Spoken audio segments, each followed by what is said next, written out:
Welcome everyone. Today is Saturday and it's January 23rd. I'm Frosty and this is MogTalk. If this is your first time joining us, MogTalk is a show where we discuss a variety of topics involving Final Fantasy XIV in hopes to keep you a more informed and help make you a better player. Whether you're a sproutling or you're farming savage or you're very unsavvy with lore, as is the case tonight. Today we will be discussing lore within the game, what we know about it, and the impact it really has on the game. Lore is something that I think most of us, at least, take for granted. There's a lot of work that goes into the story and how the world is formed, but screw that. Just gotta get leveled as fast as possible. Click through all the story dialogue, skip every scene that you can. But you can't really blame players too much, or at least I can't. You might be able to at this, I don't know. For wanting to just play the game and just trying to keep up with their friends who rushed ahead. So luckily we have someone who is actually dedicated, I believe you're dedicated at least, to researching lore within the game to talk with us about it. So today we have EthysAsher. EthysAsher. I already messed up your name, didn't I? EthysAsher. No, that's perfect. Okay. Hello everyone, how we doing? Yeah. What's up? How are you doing, man? How are you doing? I'm all right. It's early in the morning for me. 9 a.m. is early in the morning for me, believe it or not, because I'm a lazy student. But I'm great. I'm excellent. I'm really good. Awesome, man. So at this, there's not a lot of people with the kind of dedication you have in regards to story and lore within the game. What got you into studying and making videos on all the aspects of anything that might have some sort of background story within the game? Well, firstly, there are a few people that are at least as dedicated as me. There's a bit of a misconception, and this is a misconception I held myself, is that like there's almost no one who's interested in lore. I found out since that there's like a whole bunch of people doing different things in different places. It's just, again, it's over like so many different platforms and it's not like centralized in one place very well. In terms of what got me into it, it's kind of when Heaven's Ward was first announced, right? And we got the reveal of Ravana and Bismarck, these new primals, and everyone's sort of talking about what they are and what they might be. I remember I was having a conversation with some friends about it and how they're both sort of real-world references, Ravana being a sort of mythological reference and Bismarck being an historical one. And I was just talking about, what that could mean for the game and what's sort of behind that. And I remember one of my friends saying to me, "You should make a video about that. That's really interesting." And I was like, how do I do that? How do I make a video? They're like, "Oh yeah, you can just, download this thing and, you've got a shitty little headset mic that'll do whatever." So I did that and I recorded it and edited a video on Bismarck. And I got up the next day and had like a couple of thousand views. And I was like, oh. Okay, there's people who actually want to look at this kind of stuff, right? Yeah, and I was really surprised because I had, I guess, the same sort of impression that a lot of people had, that no one's really all that interested in the game's lore. So I was sort of pleasantly surprised, and I went and did the same thing for Ravana. And the same thing, I got up the next day, it had a couple of thousand views. I was like, oh, well, I guess this is my life now. This is what I'm doing. I got a couple of people interested in it. I'm just going to stick to it. So I went from like being interested in a couple of like specific parts of the game's lore and the sort of referential material to suddenly being like, oh, well, now I've got a reason to sort of invest in it. And I sort of made it my business to, read everything and learn everything. I already had, I was already like paying attention to the story and the cutscenes and stuff like that. And I was interested in it and I was, engaging with it. But at that point I was like, wow, I need to like really consume all of this and see if I can like, create this discussion and this discourse that I didn't realize that people were so interested in having. Right. So I kind of have another question for you then. Sure. Have you seen every cutscene and read every bit of dialogue that's in the game? I've definitely seen every cutscene. Absolutely. Okay. I don't know if I've... For every job, for everything. Yeah. Okay. read all the dialogue. I wouldn't say like I've read every single piece of dialogue for like every side quest and stuff like that. But yeah, I'd say like probably You're missing 90%. lore if you haven't done that, man. So you haven't really gone through Not every side quest? not necessarily. A lot of side quests, like a lot of side quests, like fetch quests and stuff like that. Some of them do have like interesting lore if you pay attention, but again, some of them are literally just mindless fetch quests. Yeah, lore's not everywhere. It's not everywhere. You have to know where to look. Yeah, I mean, there's there's stuff that I would have never guessed on anything with some of the lore that's in the game. Like, it's just not even like actually in the game. It's just you'll see things like 100 steps of Sultana something. I forget what it's called. The 80 Steps of Sasamo. Yes, that one. Yeah. And they actually posted. They had to post an answer to that in the forums of official forums because people were so curious about it. And they gave a reply and they said something like, there's some sort of like falling out between sisters or something. Do you know what I'm talking about, or do I sound crazy? Yeah, so what they said is this is something that people have been asking like every time Koji Fox has done an appearance. What are the 80 Sins of Sasamo? This has been in the game since forever. We've had no explanation or whatever. And Koji straight up said, he says, look, I've written a quest for it. I've planned a quest for it. I've been trying to get it implemented since 2.0. I'm not allowed to like talk about the specific details of it before we have that quest. But he said last time, it was a couple of months ago, he said, look, if they haven't put my quest in by this time next year, I'll like do a post on it. I'll tell you exactly what it's all about. But he did sort of hint about the kind of things that were going to be involved in it. But there's stuff like that everywhere. Yeah. And that's interesting to think that there's all this stuff that's in the game actually has a meaning behind it. Or I would assume most everything, right? Yeah, most everything. Yeah, has some sort of meaning behind how it's named, where it's in the game, and I don't know. I would love, maybe next time we get Koji on here, right? Hey, Koji could talk to us about it. That would be awesome. That would be fantastic. That would be like a miracle worker if someone could get him on the show here. All right, so I want to ask you also a little bit more about you and actually playing the game. Like, do you like go in? Do you do a lot of raiding in the game? Yeah. I'm working on Floor 4 Savage. Oh, you're the same place I'm at, man. Yeah. And the same story as everyone else. Savage this time round. You get people like dropping out every couple of weeks, going, "No, this is too hard." You're constantly having to replace people and all that kind of bullshit. But yeah, I'm in Savage 3 nights a week. I consider myself a pretty hardcore raider, which seems to surprise a lot of people. Like a lot of people Surprises think that a lot of people think that I'm like a role player. Oh, do you not role play? Do you not go No. on? No. Oh, okay. No, I don't. I didn't think role that, play. but if I had to, like, if someone asked me a question, they're like, "So do you think Ethys does actual role playing in the game?" I would say, that is a goddamn good possibility, right?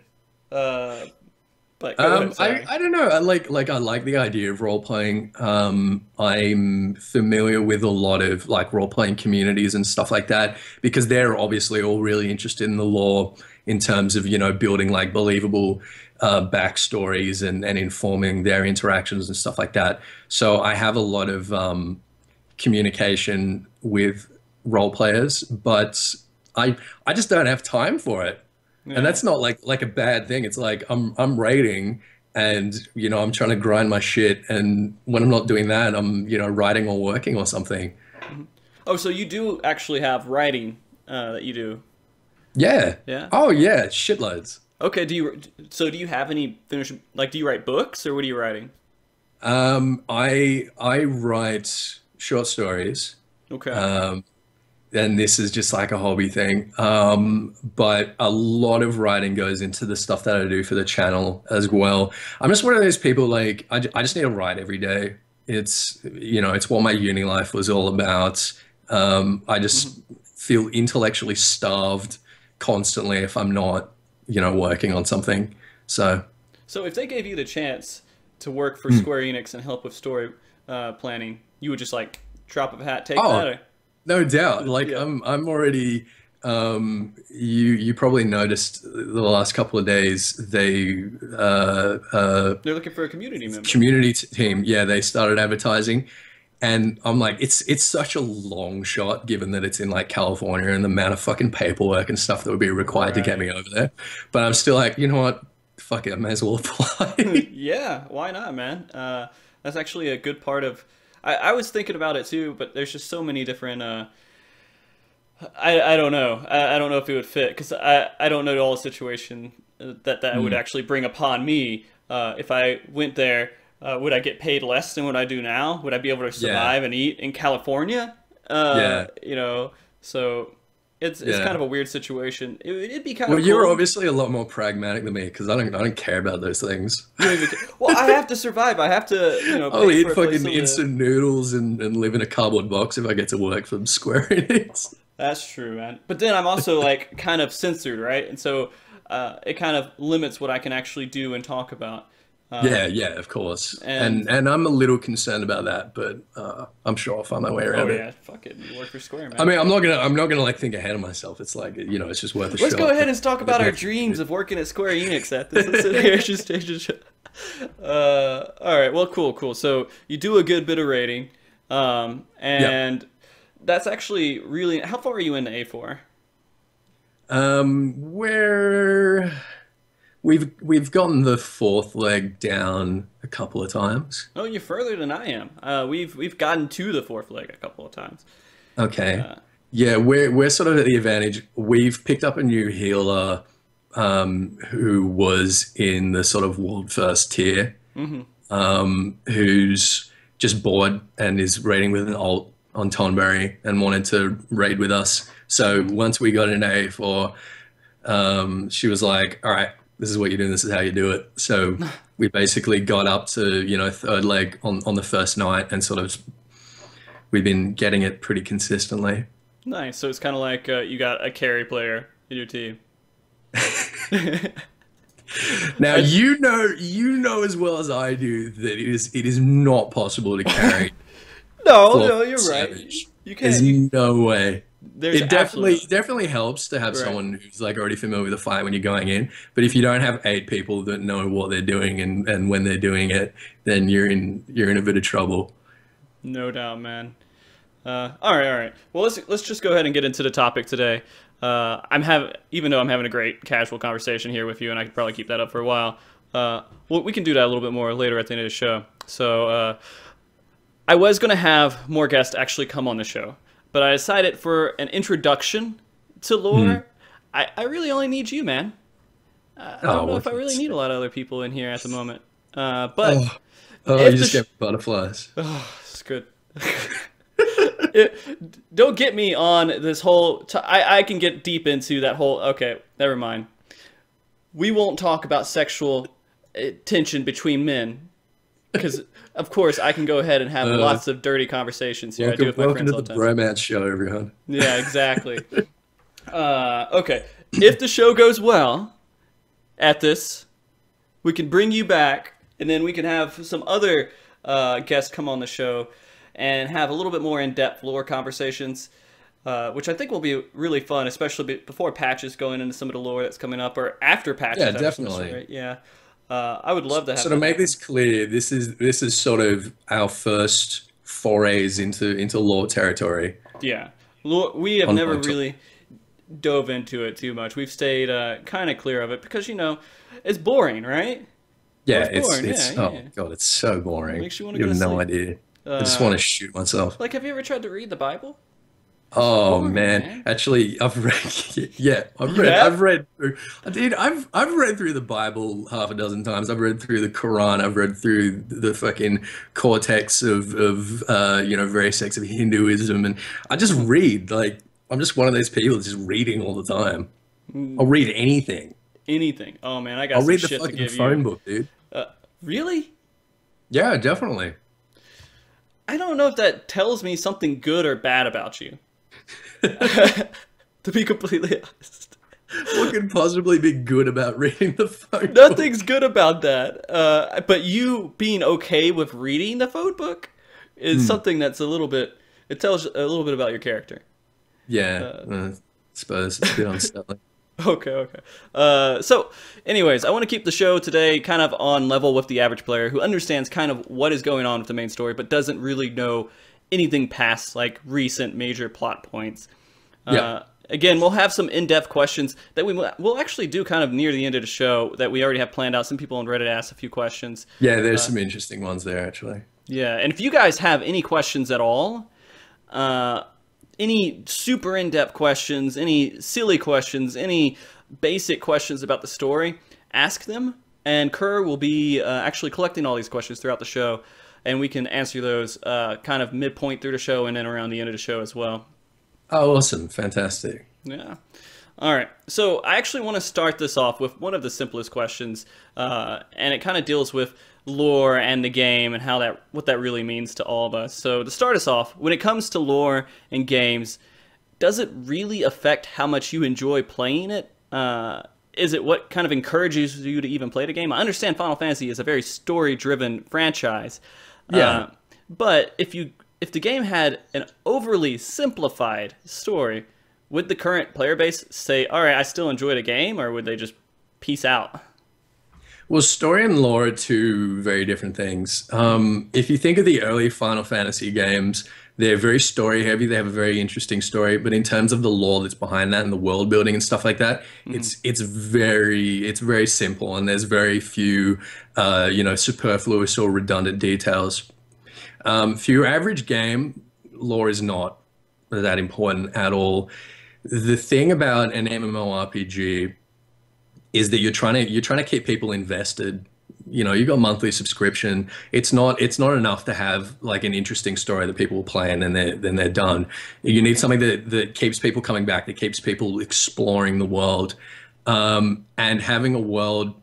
Even for people that aren't super invested in the lore, I feel like most players of Final Fantasy XIV have a sort of pre-conscious understanding that the world is very fleshed out and that it's huge and that it has this sort of really rich history and culture, and it's all there, and it really helps people's immersion and how invested and engaged they feel in Eorzea, regardless of how much or how little they actually know about the details of it. At least that's how I feel, because that's how I felt before I got like super invested in the lore. And then when I did, I was like, oh, well, you know, all of this stuff, like I already knew it was sort of happening in the background. And I don't know, do you feel the same way? Well, when I'm playing the game, I feel like, I'm going to be honest, when I first started playing the game, all this crap was going on. I'm like, there's no way I can keep up with it. They're referencing things that I would never know about, unless if I sat there and I researched it. Right? And that's kind of a weird way to merge players into the game, especially at this day and age. People kind of like things just out in front of them and completely understood. But you have to learn kind of how things are going. And they're saying things that you don't realize, but it stands out in your head. And you're like, okay, well, I don't really know what this means. And then the pieces start to fall together as you're going through a story. But not if you click through the dialogue and you don't really pay attention to it.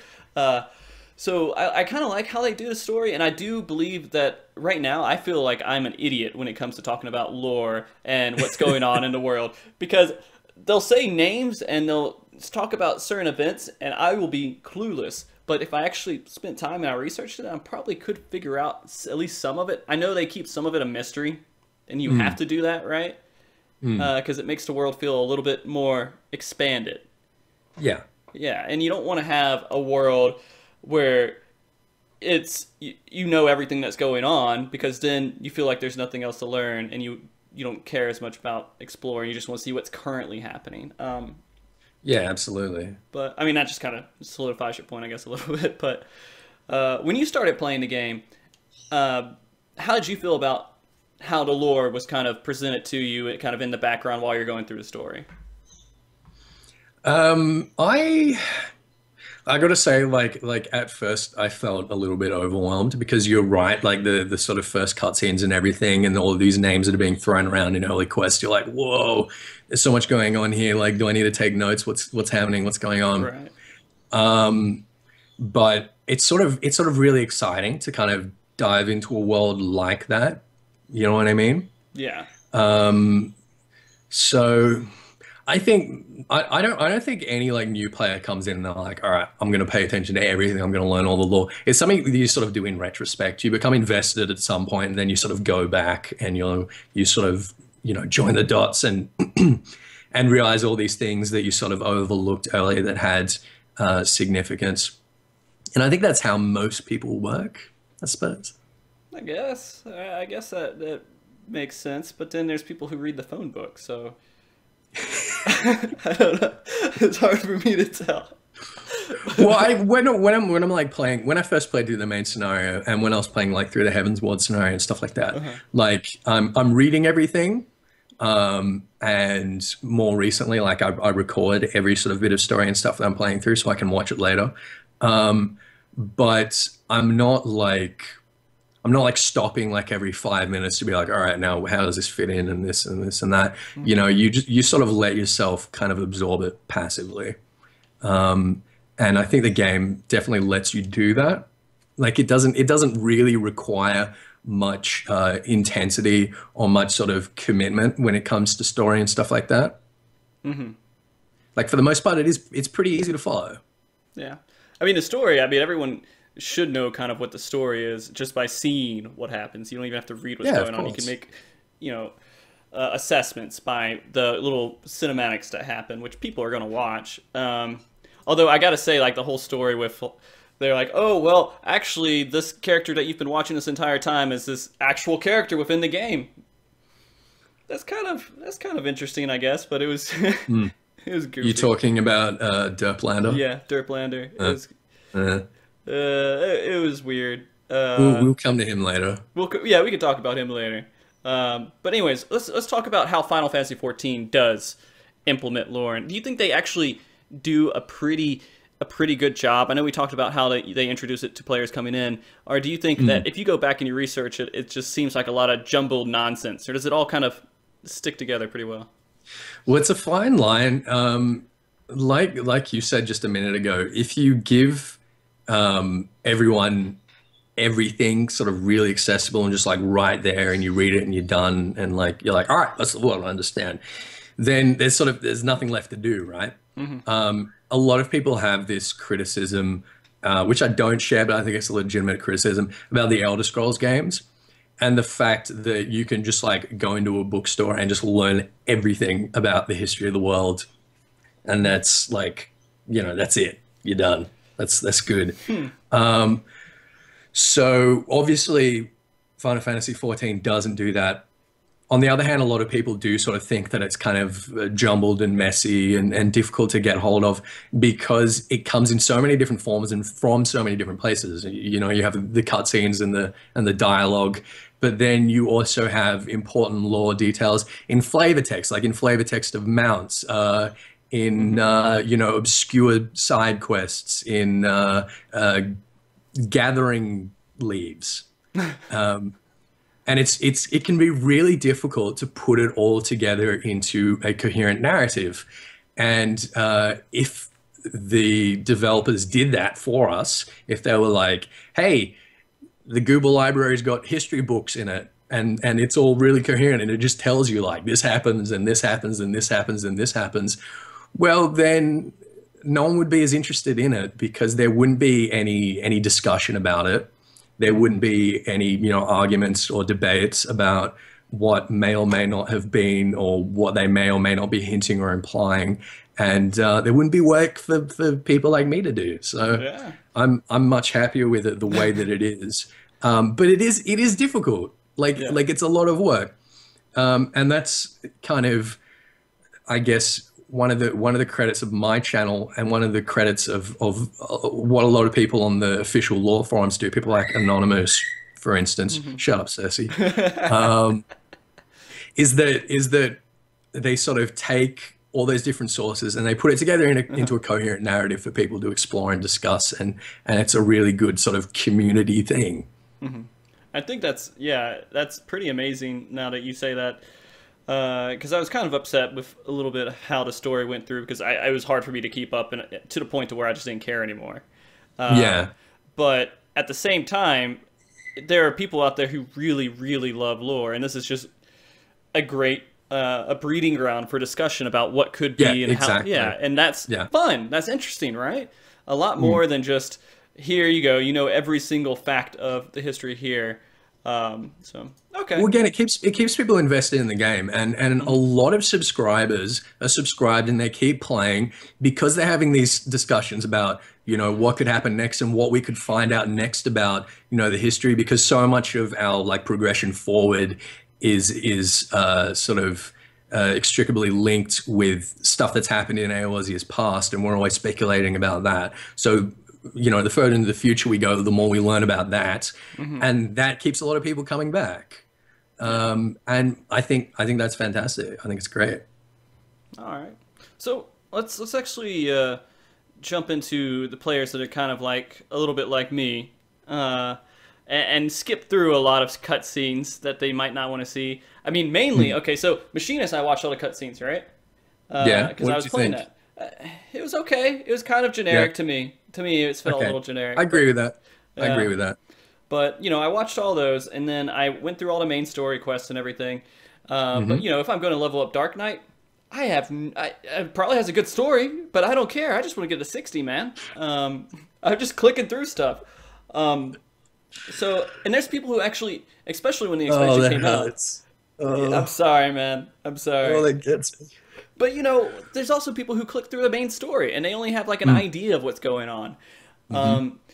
So let's just say I've skipped through pretty much everything. Let's say I'm one of those guys. I skipped through pretty much everything. I've really only caught kind of glimpses of the story and the lore and sort of made sense of a couple things, but not really. What's a good summary of what I need to know about what's actually going on in the game? If you like don't care about the specifics and the names and the politics and stuff like that. Yeah. I just want to know what the story is about. What am I doing? Why are we here? And how did we get here? And a summary for, if you can condense that into a summary, I don't know. At its core, Final Fantasy XIV and all Final Fantasy games, and you know, most fantasy as a genre, like it's a battle of polarity. It's light and darkness, and we're light, and everything else is darkness. That's, you know, that's what it all comes down. Like I think every single time we fight a primal, almost every single time we fight a primal, I should say, it's the Ascians behind it. Our problems with the Imperials, it's the Ascians behind it.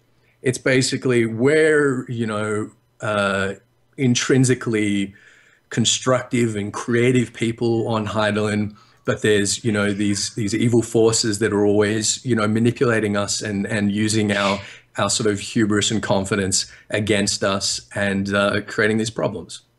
So when it comes down to it, every conflict that we have is the same conflict sort of presented in a different way. And if you understand that, then you sort of understand what the game is all about. Yeah. Okay. So basically just light and dark. Ascians are dark, we're light. Yes, but again, if you start paying closer attention to it, there's a lot of, you know, factions in between and a lot of doubts over whether we are, you know, really doing the right thing. And okay, no, yeah. I mean, that's where we have ENJOYYY. Is that how to say it? ENJOYYY? ENJOYYY. Yeah, is that right? Okay. That's kind of where it seems like he's fitting in right now, right? Yeah. I mean, that's up in the air. Right.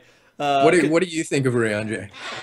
I mean, when I read the 1.0 story, I read about him being the person who kind of goes out, and he looked like this bad, horrible guy, right? He was this evil person, and then you find out he was just a spy, and he was working for us the entire time. Just we didn't know it, and then it turned out all great and gravy. And then they show one cutscene with him talking to the Ascians, and you're like, okay. It's amazing what they can do with one cutscene. Yeah. Just thinking of like people skipping cutscenes and stuff like that. The amount of times that one cutscene has changed like everything that we know about this world. I'm thinking like turn 12, for instance, Phoenix. There's an important cutscene in there that sort of really just kind of blows everything out of the water. Right. There's the cutscene with Orchifant dying. I mean, that's created like such a massive impact on people. There's various like short cutscenes throughout the monk job quests, which give us these massive sort of implications of what the world is and how it's built and how it sort of came into being. Hmm. And this with Urian Jade may or may not be one of those. Okay. That's a difficult one. I think we've got a question on that later, so we can go into the depth on that later. But Yeah. you're right. Yeah, again, there's sort of these shades of gray in between. Oh, and I also want to make a note to everybody that's watching the show. If you're worried about spoilers, you're screwed. This show's talking about lore and story. You're going to get tons of spoilers during this show. If you have any concerns about it, cut off now. If you haven't finished Heaven's Ward, if you haven't finished like the main scenario of Heaven's Ward, go and do that, and then watch this on YouTube. Yeah, exactly. And you know what? We'll probably talk about job quests. We'll talk about tons of different things. I'm not holding back. I don't care. If you haven't done it and you hear what I'm saying and it makes you upset, I'm really sorry. But this show is going to have spoilers, and I don't want to censor and dance around the fact that I want to talk about something because you're on a show about lore and story and you haven't seen all of it yet. So you know, we're sorry, but we just don't care we're about sorry, you and your feelings. You know, it's just one of those things. You just got to be an adult and understand that this is how the world works. Okay, sorry. And Star Wars spoilers later. Oh, you did it. I'm gonna. This show's not called Star Wars, Ethys. I mean, I don't know if you want to kill everything that you have with me, but you can do it with that. So there we go. But it doesn't matter. I've already seen most of the stupid spoilers because people have come into my Twitch chat plenty of times, and they're like, "Haha, spoiler!" What's what you get for not having fucking watched it yet? The first weekend that it came out. Come on. Yeah, if you didn't see it the first weekend that it came out, then you're hopeless. Yeah. Hopeless. I don't think I'm hopeless. I'm just not crazy about sitting in a crowded theater with tons of people that may or may not have a good attitude during the show or bring their babies. You know, I want to go when there's a handful of people that want to go see it, okay? I don't want to have to yell at somebody and beat up someone's parent because they brought their baby in there to see the Star Wars. Oh, so you've had restraining orders taken out Not against entirely. My parents in movie theaters before. Not entirely, but it may happen. All right, and you know that's just how it is. And I like also knowing if a movie's good or not before I watch it. It's same thing with playing video games. I don't like to play a video game until it's been out for a while, because then I know if I'm wasting money. It depends. If I really like I bought Metal Gear Solid 5. Yeah. As soon as it came out. And it's fun. It was good. But a lot of people finished it before me, and then when they finished it, they're like, "This is horrible. I can't believe they ended it. This is, you know." I'm like, "Okay, well, I'm done with the game. What's the point in playing it now?" I mean, I probably wouldn't have bought it if I knew all that stuff was happening at the end of the game, but I don't regret buying it because it was fun to play, but still. Wait, so you say that like you make purchases based on your expectations of the story? Right. Not the story, not just the story, but the game overall, right? Okay. Because I was gonna say that kind of contradicts the fact that you're skipping story. I'm not skipping all the story, man. I'm just skipping the Dark Knight quest, okay? All right. Okay. All right. Don't skip the Dark Knight quest. It's an interesting story. It's much better than the Machinist one. Okay. I'm level 34 of Dark Knight, so I only skipped a couple of cutscenes. It's a lot like you know Cecil. Yeah. You said I say Cecil. You say Cecil. I say Cecil. I'm not sure who said it aloud. I don't know if anyone said it aloud. Okay. But it sort of mirrors his kind of journey in a lot of ways, at least the 30 to 50, and that's really cool. Awesome. Well, then I am going to try to not just grind through it and actually watch everything. Good. It doesn't make for good stream content, but I'm sure it would be okay. Sure it does. Come on. Okay, maybe it does. The Machinist story quest doesn't. Here's the thing. Here's the thing. If you're worried about like story cutscenes and stuff like that and how it looks as like stream or video content, you just need to give the characters voices and you need to do some dramatic reading. I have done that before in playing Final Fantasy 1 and Final Fantasy 2. Yeah. How'd it go? It was fun when I was drunk. So that's exactly what I'll leave that as. I didn't finish 2. All right, so you just need to make sure that every time you're playing Dark Knight, you're like falling over pissed. Yeah, yeah, exactly. By the way, your thing went crazy there for a second, but it's good. I think it's good. You went to a robot for like half a second. Oh, all right, All right, okay, I think we it's did. good. All right, all right. So let's go into the next little bit here. There's some interesting facts about the lore and store and everything, story and everything else. But you know, if I wanted to impress my friends, I want to say, did you know that this happened with the lore? And it was. You know. Did you know?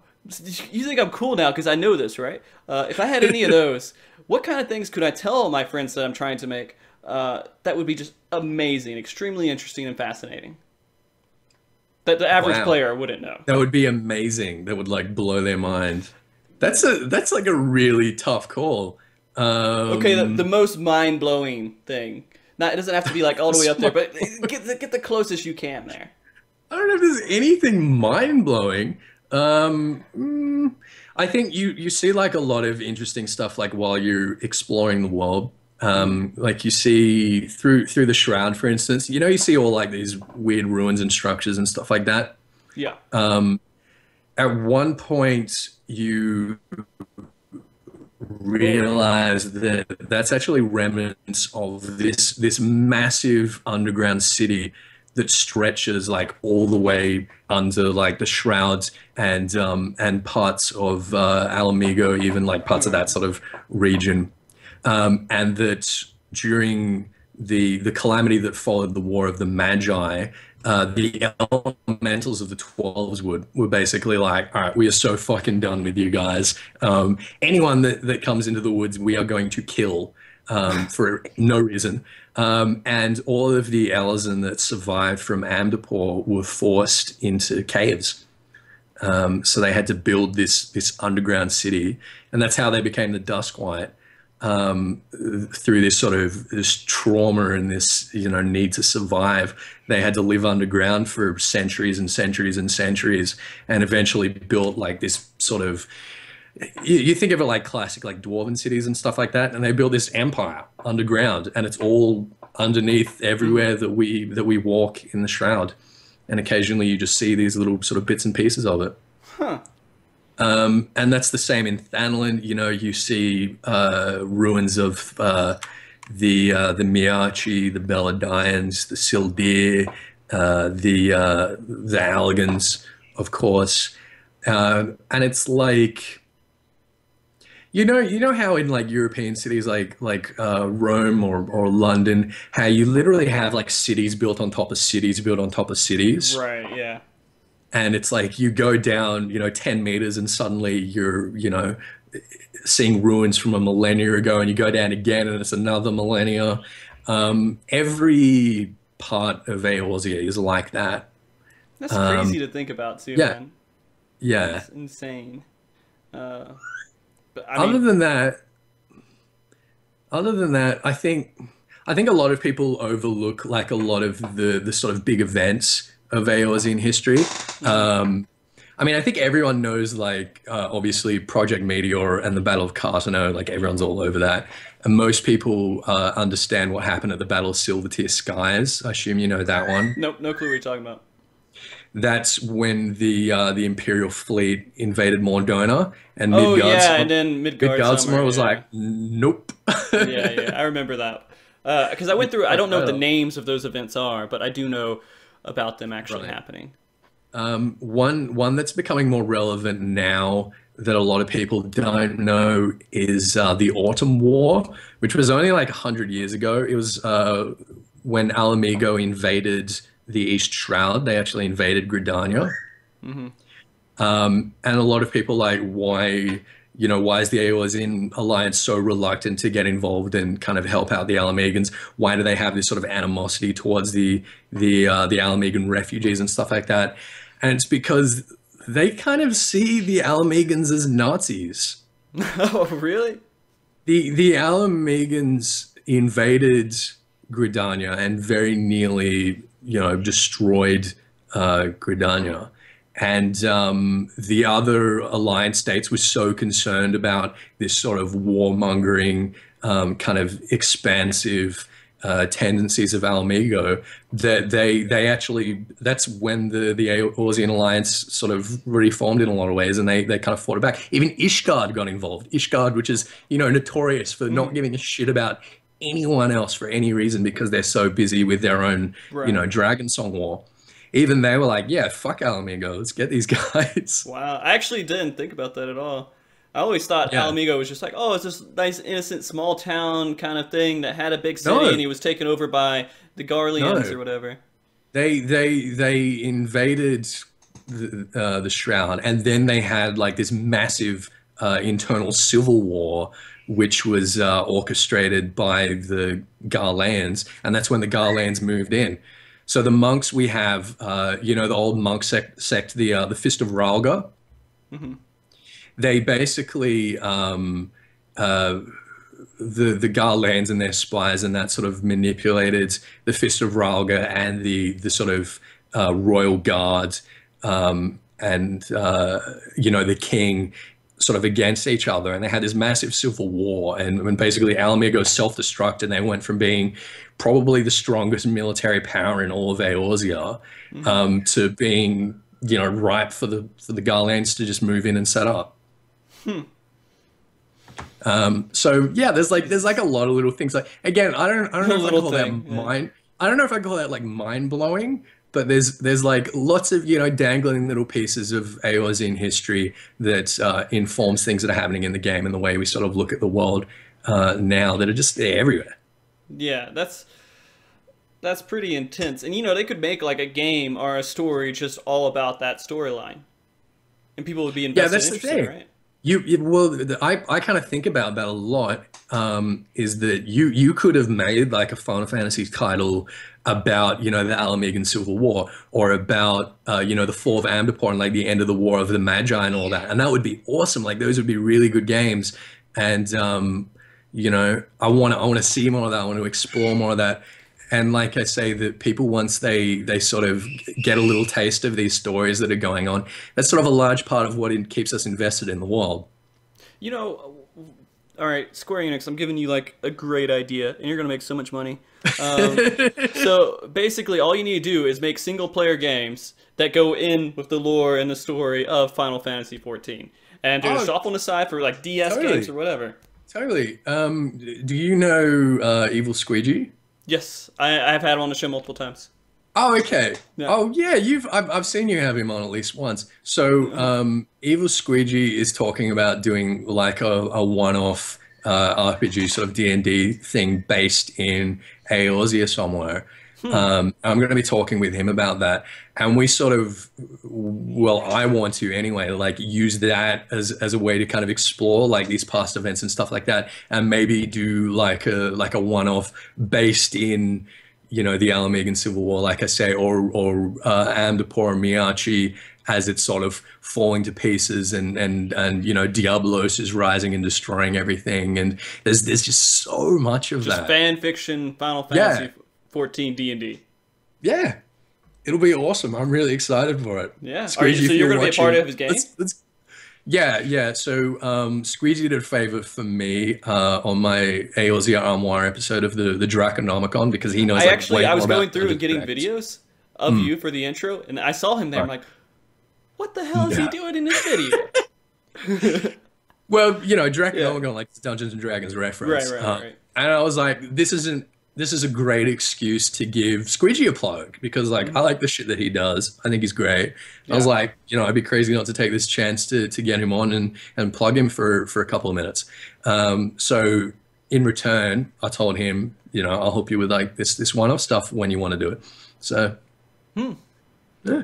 All right, there you go, man. That's pretty awesome. And yeah, I love having him and Pook on the show. I know Pook's in the chat right now. They're great.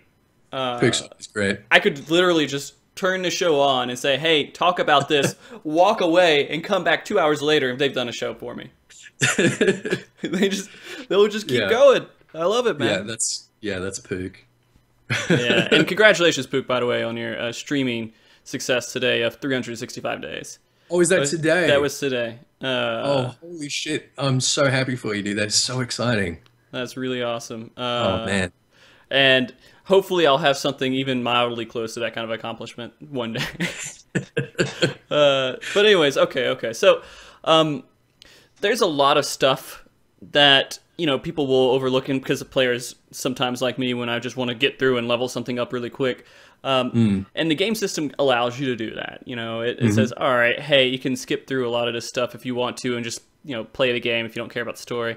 And I don't know if this is true about everyone. I just assume this is true. Seeing the results of a lot of people who are just kind of out of loop with most of the story that's going on. I mean, they know, again, the main cutscenes and everything else that you watch going throughout the story. I mean, some people didn't even do 3.1 main story quests because it didn't unlock anything. So yeah, some people still haven't. I know a dude in my raid group who still hasn't done it. Yeah, and that's crazy to me. It's upsetting. So does anything really need to be done to change how players ingest the story, or is it fine the way it is? The thing is, they could definitely make it more accessible. Again, it's just a fine line between making it accessible for the people who are interested and just like shoving it down people's throats, if you know what I mean. So we've got systems like, you know, we've got our journal, we've got the never-ending story or whatever it's called. I think it's a never-ending story, isn't it? So we got that where we can see, you know, a lot of dialogue and cutscenes and stuff like that. But it's just for cutscenes. We don't have anywhere in game where we have collected all of the sort of relevant lore information that's in, you know, side quests and job quests and you know, leave quests. There's a lot of lore in leave quests and particularly like gathering leaves, I think I mentioned. So a lot of that stuff you have to go looking for. The other thing is, and this is the only time that I've ever been like pissed off at Koji Fox, and I know it's not his fault. I just want to make that absolutely clear. Pissed off at it's not your fault, but I hate you. It's not his fault. When we got the Google library, right? When that was first, when we were first getting like screenshots of Heaven's Ward, he talked about in the forums a couple of times that somewhere in Eorzea there is like a library, which is like the equivalent of the library of Alexandria, that just contains like everything, like all the knowledge of everyone in the realm. And when we were seeing leaked images of the old Charlene city, and we saw, you know, this big structure that looked like, you know, the Library of Alexandria, a lot of the kind of artistic renditions of it, I was like, oh my God, we're getting a library. We're gonna get a place that is full of fucking books that we can just go to and just like read. And of course, when we get in there, we get like 5 little, you know, 1 paragraph notes, only one of which told us something that we didn't already know. And I was just like, dude, come on. Like, that's like, I don't know. Koji, come on. What the hell, man? Koji, you dick tease. you a-hole. Come on, like, and I understand what you're saying. That'd be kind of cool to have like a big library, just kind of you go through it and you can go through all these books and everything else, or just make it to where there's a place where you can go through and read all the story and see everything. Because I have gone to the Armoire area, which is what I call it. It's just the inn. Yeah. And I've gone through and I was like, you know, I need to brush up a little bit on what happened in the last bits of story, but it's so much is cut out. Yeah, exactly. Because it's just the cutscenes, like you said. Yeah. So I'm missing out on a lot of dialogue that happens outside the cutscenes, and how am I going to really know what I'm talking about if I can't see every little bit? So I have to go to websites and kind of research a little bit more to figure that stuff out too. That's the thing. And again, I've got mixed feelings about the fact that they haven't done something like that in the Google library, because I wanted it. I wanted to have a place where we could kind of read all this stuff centralized in one place, that's sort of taken from, you know, all the different sources in the game and kind of supplements it and stuff like that. But if there was that, then the official forums lore section would be barren. My YouTube channel would be barren. A lot of the sort of Final Fantasy XIV Tumblr community would be barren. There's a Tumblr community for Final Fantasy XIV? Yeah, there's a lot of people that I'd say the lore stuff on Tumblr for Final Fantasy 14, it's like a lot of screenshots of, like you say, like there's bits of dialogue Hmm. that are kind of not in the never-ending journey that are just sort of like, in passing, and you sort of read something and you're like, wait, what? Whoa, whoa, whoa, hold it. What was that? There's a lot of people that like keep documents of stuff like that, which is pretty cool. But again, you really have to go looking for it. Yeah. So, you know, Yeah. like I say, it's a really fine line.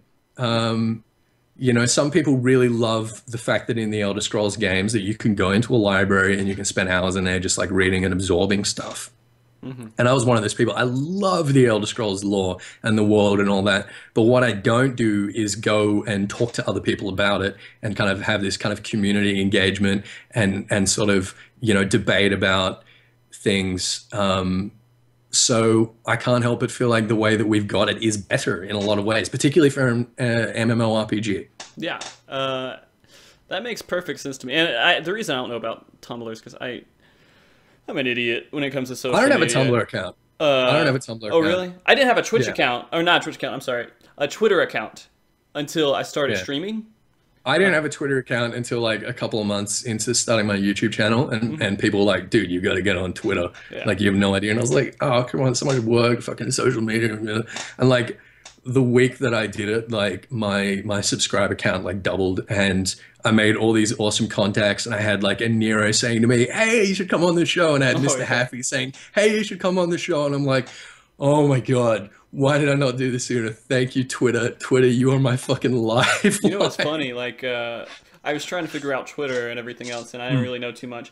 And Mel is the person who actually told me how to do my first tweet because I was like, "What the hell am I doing here?" She's amazing. Yeah. She's a fucking wizard. Mel, if you're watching, which you probably are because Probably, like hopefully like sleeping. for some I don't reason, know. Jesus. whatever. Having to deal with You Happy like every goddamn day. I oh, don't know could you how. imagine that? Could you Could you imagine? imagine living with that motherfucker? Every day. Uh, Jeez, just kidding, Happy, man. You're great. You're great, man. I'm not kidding. Love you, Mike. You're good. Uh, but no, like it's pretty crazy how social media has kind of gone into there. It's pretty cool to hear that like lore is actually has a big chunk of the social media right now in Tumblr. Yeah, Um, and they're not yeah. just talking. I Nice. think the joke about Tumblr is something about like it's always really uninformed like women's rights stuff. Is that right? Or is Yeah, that I think the conception of Tumblr is like it's that and it's porn. oh, and Um, porn? Okay, and there's like a lot of overlap like between beard those porn, two right? things. I wish, dude, beard porn. Oh my God, that'd be excellent. uh, Um, jeez. yeah, but like every other social media platform, it's very flexible, and although it does have like certain groups kind of focus on it and certain demographics use it in a particular way, it's very versatile. The Hmm. same thing with Twitter. Like people use Twitter for like asinine, half-assed, keyboard warrior social activism stuff. Right. Yeah. Um, but that's not Twitter, you know what I mean? It's a versatile platform, and YouTube's like that, Tumblr's like that, Facebook's like that. Hmm. Again, you just have to go looking for it. Yeah. All right. All right. Well, let's get back on topic a little bit here. And I actually want to talk about skipping out on lore in certain Hmm. aspects of the game. And we all know one bit that we wish lore could just screw off for a little bit. And Hmm. like storyline and everything else. When you go into PvP, you don't want to Hmm. have to be restricted to a grand company so you can't play with your friends because of the story, right? Yeah. I mean, who all right, anyways, how do you feel about that? Let me just ask you how you feel about that before we go too deep into it. So this might surprise some people coming from me, but in terms of like when is it okay to sort of retcon lore or just like completely ignore lore for the sake of game functionality or game systems or whatever, it is always okay. It is always okay. There is never any point where lore should supersede gameplay. Okay. Um, Very fair right there. Never. and sort of reluctance to do that can cause a lot of problems. Here's the thing that I don't understand, right? With PvP specifically, right? Is that we can have a fat chocobo flying, chasing a bit of fucking cake. And that's fine. That's fine. Like, you know, there's no way that should be able to happen. One of the things I love about the Final Fantasy XIV universe is that it's consistent and coherent, and everything kind of meshes together. And when they make rules about the way the world works, they tend to follow them. This is a case where they don't give a shit. Yeah. The fact that they'll sort of do it for something like that, but not for PvP, is just like, oh. Yeah. It sort of makes me think that there must be another reason. And the fact that when you put in a system like Grand Company matching, you know, you're trying to do it for like balancing reasons, and it's a really difficult thing to change.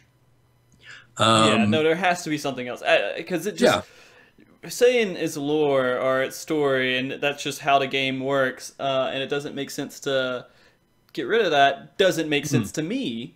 Because I want to play the game and enjoy it. Yeah. I mean, it's a game, right? Yeah, exactly. And it has to be first and foremost. I mean, okay, let's look at another MMORPG that at least at launch cared more about story and world building than it did about gameplay. Star Wars: The Old Republic. Okay. Right. Yeah, I didn't play it, but that's what I heard. Yeah, and as like a BioWare game, it was like fucking awesome. As like a single player RPG, it was amazing. Like, it was so much fun to play through the story and level up and all that. But once you got it to end game, they'd spent like $100 million on the story and on having all these voice actors and on building this world. But you got to end game and there was like nothing there. So there was this massive drop off after like a couple of months. And even though they started to bring more and more content in, it was like too late. They already lost a massive player base, and they sort of started that, you know, tumble downhill into being forced to go free to play and putting in all of these little, you know, microtransaction systems, like, you know, microtransactions to roll on loot. And that's what happens when you compromise your game for the sake of story coherence and lore coherence and keeping people engaged in that side of things. It just doesn't work. And again, that's one of the exceptional things about Final Fantasy XIV, is that it kind of does both. You know what I mean? Yeah. It sort of achieves that balance really, really well for me. But in the case of PvP, there's not even like a solid lore reason why you couldn't have mixed Grand Companies. For Wolves Den in particular, it's my understanding that when we're getting the Wolves Den 2.0, it's not going to be Grand Company restricted. Wolves Den shouldn't be. I don't know if it was, but was it before? I don't think Wolves Den maybe it wasn't. I didn't do a whole lot of Wolves Den, but I'm pretty sure it's not going to be. As for the Cardinal Flats, and all the battlegrounds and stuff like that, it's really easy to say something like, oh well, you know, the Grand Companies are hiring mercenaries because they're busy doing other things. And then you're still just go in as like a random Grand Company. Right. And just be like, yeah, I'm on a mercenary commission for these guys for today. Like, if you're a good writer, all you need to do. That's not hard. Exactly. Yeah, just need a decent, half-assed, decent writer that can just make it work, right? And well, that's the thing. And they have some fantastic writers on staff. Right. And Koji, again, in terms of the bigger picture and the world building and stuff like that, he is better than anyone that I can think of in anything that I've played or any other franchise that I've been invested in. So I cannot help but think that the only thing holding them back is the fact that they've set up a system that is mechanically very, very difficult to sort of fix. Yeah. They don't have anything else. Like, I was trying to think of the other things in the game that are held back because of the story. But there's not really anything else that's held back from story, right? I mean, that's kind of a poor function that they have with PvP, but I don't think there's anything else in the game that's really held back from it. Well, I mean, there's things that are like gated by story. One of the issues they were having through, the latter part of A Realm Reborn was the fact that each of the primals were locked behind story missions. So a lot of new players were like, they get to endgame and they're like, oh, there's like barely any content. And I need to do, hours and hours of these cutscenes that I don't give a shit about before I can do any fights. And that's why we've been seeing the primal so far for Heaven's Ward have been part of like, a side quest, which you just go and you unlock them and you've got them and you can do them. And they say that that's how they want to do most like boss fights and stuff like that now is either that way or with the Wandering Minstrel and stuff like that. So you don't have any content that's gated by story. The other thing, the interesting thing about Binding Coil is that it was the reverse, is that what I consider to be easily like the best sort of storyline in the game was gated behind content that a lot of people couldn't clear. Well, I mean, they kind of reversed that and put some of the worst story. Oh, I don't know. Okay, I'm putting the worst story is Alex right now. To me. Oh, yeah. And they're putting. I mean, it'll get better. It'll get better. It has to get better. If it doesn't get better, they're kind of like killing themselves. But no, yeah, because that story was amazing, and to follow that up, you need something amazing, such as the World of Darkness story, which I think is actually kind of interesting and fun to watch. The World of Darkness is great. The Void Arc is great. Is really good. Alex. I mean, we can talk all about Alexander and where they kind of missed the mark there. Yeah, well, Jesus Christ, we have a handful. We got like a lot of questions, Exactly. man. So maybe we'll come back to that. Yeah, we might come back to that because I think half the show is going to be questions today, right. with how it's turning out to be. But all right, so let's get. I have one more kind of question that I wanted to discuss a little bit. In terms of lore and story and everything else. First off, have you played? How many other MMOs have you played? I played very, very little World of Warcraft because I was like an outside person once. Oh, okay. Fair enough. I mean, you're just as pale as I am, man. Yeah, I am. I am now. Like, I don't know what happened to me. It's like 2013 came around and Final Fantasy XIV released, and then I just like stopped going outside. No, I did. So I haven't played a lot of WoW, and I'm not super familiar with WoW's lore, but I know it's all, it's pretty good, and it's just as deep. Less coherent. Like they do a lot more. Well, this happens because magic. Right. Whereas one of the things I love about Final Fantasy XIV is that it's always coherent and it always makes sense.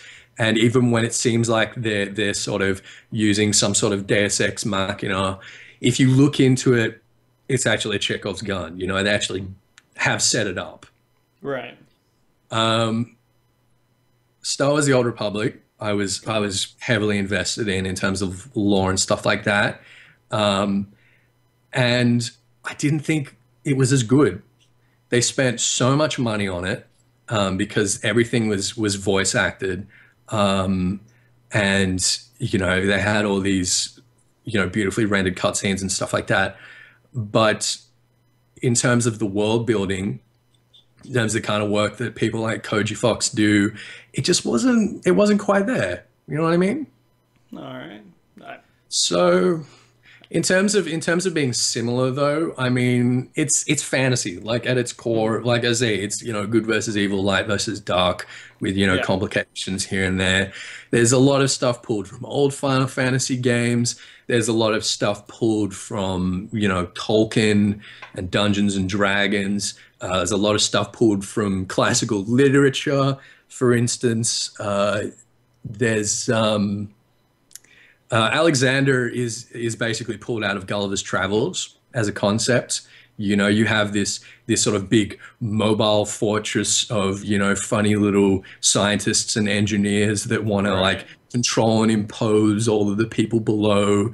And it's sort of a metaphor for that, 18th and 19th century, like ivory tower mentality of the intellectual elite sort of controlling everything. which, I mean, there's a lot of that. We see a lot of that with the Charlans and the Right. Garlands and people like that. There's stuff like Lady Amandine Dartencourt, so the Hawk Manor storyline Mm-hmm. is lifted from the sort of myths surrounding the real character of Elizabeth Bathory, who was the sort of the greatest kind of female mass murderer in history, and had a lot of these kind of rumors surrounding her about being a cannibal and a vampire and bathing in the blood of virgin maidens to kind of restore her age and beauty and stuff like that. Yeah. So yeah, it's and that's one of the things I love so much about Final Fantasy XIV. And again, like the primary focus of my channel is the fact that they draw so much from so many different places and put it together in one sort of coherent narrative. It's like, as like an English major and a philosophy major, you sort of see, you read like a modern novel and see someone is like making allusions to like the work of like Franz Kafka or something like that, and you just like, oh. I mean, Final Fantasy's full of that too. Exactly. I mean, they have tons Final of these Fantasy games 14. that have like so Yeah. much nostalgia, and they just Yeah. pull from it, and everyone loves Yeah. it. They'll just Yeah. eat it up So- because it's great, right? Yeah, exactly. So the whole game, and it's something that I haven't had to the same extent in any other game, is because everything in Final Fantasy XIV is referential and is built on illusion. And some people might call that like a lazy storyline. It's like, oh, why don't you come up with something original? But they do, like they again, they take all these things and they sort of pay them forward in like a really original and creative way. It's like what what Tolkien was doing when most people don't realize, but most of Tolkien's material is lifted from like the Middle English epic poets like Chaucer and people like that, and old Germanic legends and stuff like that. And he was like, I'm going to take this material and I'm going to create like an English mythology. Yeah. And the way I feel that, and I know that like that might be like an insulting comparison to some people, comparing like Final Fantasy XIV's writers to Tolkien, and like you guys are great, but obviously no one's quite on that level. But it's doing very similar things, and again, so much of what I do is about exploring those old myths and legends and pieces of history and stuff like that, and the fact that you've got a game which most people would kind of attribute with not being particularly educational or particularly character building or whatever, and finding all these opportunities to kind of challenge us and learn things about our real world is really, really exciting for me. It's fantastic. It's why I love the lore. I mean, that's awesome, man. And yeah, they're making jokes like, oh yeah, Frosty's like, oh, reading, good. But I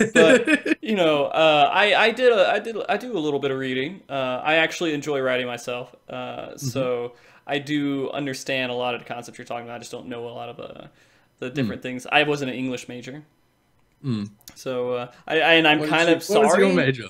My major has changed. It was computer science, and then I was like, all right, I'm doing good. Fuck school. I got a job. Dropped out of that, right? And then we went on to the next part where I was like, I really do want to go back and just start working on school. So now it's Mandarin. Mandarin. Mandarin. That's awesome. I think it's awesome. That's Do you know awesome. how fascinating You fucking Mandarin is? nerd. It's hard. It's difficult. There's so much It is ridiculous hard history. and balls. Yeah. Like I've sort of like looked at it a little bit when I'm like trying to translate particular things or like explore certain concepts in like Chinese myth and stuff like that. And holy shit, it is so involved. It is ridiculous. And I love it. And so I'm really enjoying that right now because I don't need a computer science degree if I have a computer science job and I have experience. They don't care if you... They just care if you can do the job or not, really, and if you're good at, because there's so many people out there who do spaghetti code or spaghetti code, sorry, and it's just crap. And so if they can find a half decent programmer, they don't care. They don't care what his qualifications are. Yeah, of course. So, anyways, enough about me. This is a lore show, not Frosty show. So, So it's always a frosty show. Come always. on.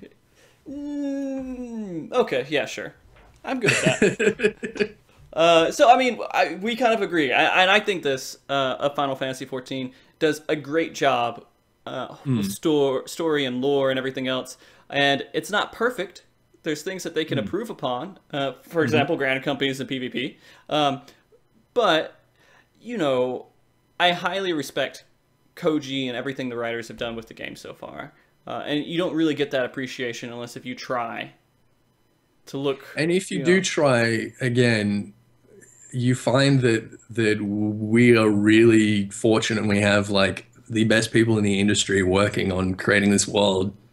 Yeah. And you know, we spend so much time hanging out in it, and all of this shit in the background that sort of contributes to our experience, in even if it's just in the tiniest little way, you know, just passing dialogue or whatever. There's so much put into it. Mm-hmm. Well, I got to ask you one more question here before we jump into I want to hit a handful of viewer questions. Sure. But how did you feel about what they've done so far with the relic and the storyline? How do I feel that they've done the relic? Yeah, so the relic came with almost no story, right? About. Yeah, animal weapon. They didn't have. You have done a lot of videos on it, right? I've done a few videos talking about the animal weapons. Yeah. I think doing more than one video is a lot. So, all right. So you've done research, you've dived into it. Sure. But how they presented it to the players, a lot of people are complaining that there isn't anything there. There's no story. There's no excitement. The first one was so much better. What are your thoughts on how they implemented the story with the new weapons? Well, the thing with the first relic weapons, the Zodiac weapons, each one of them had like a backstory. They'd be like, all right, so he was the dude that wielded it, and here's what he did. Mm-hmm. And that was really cool.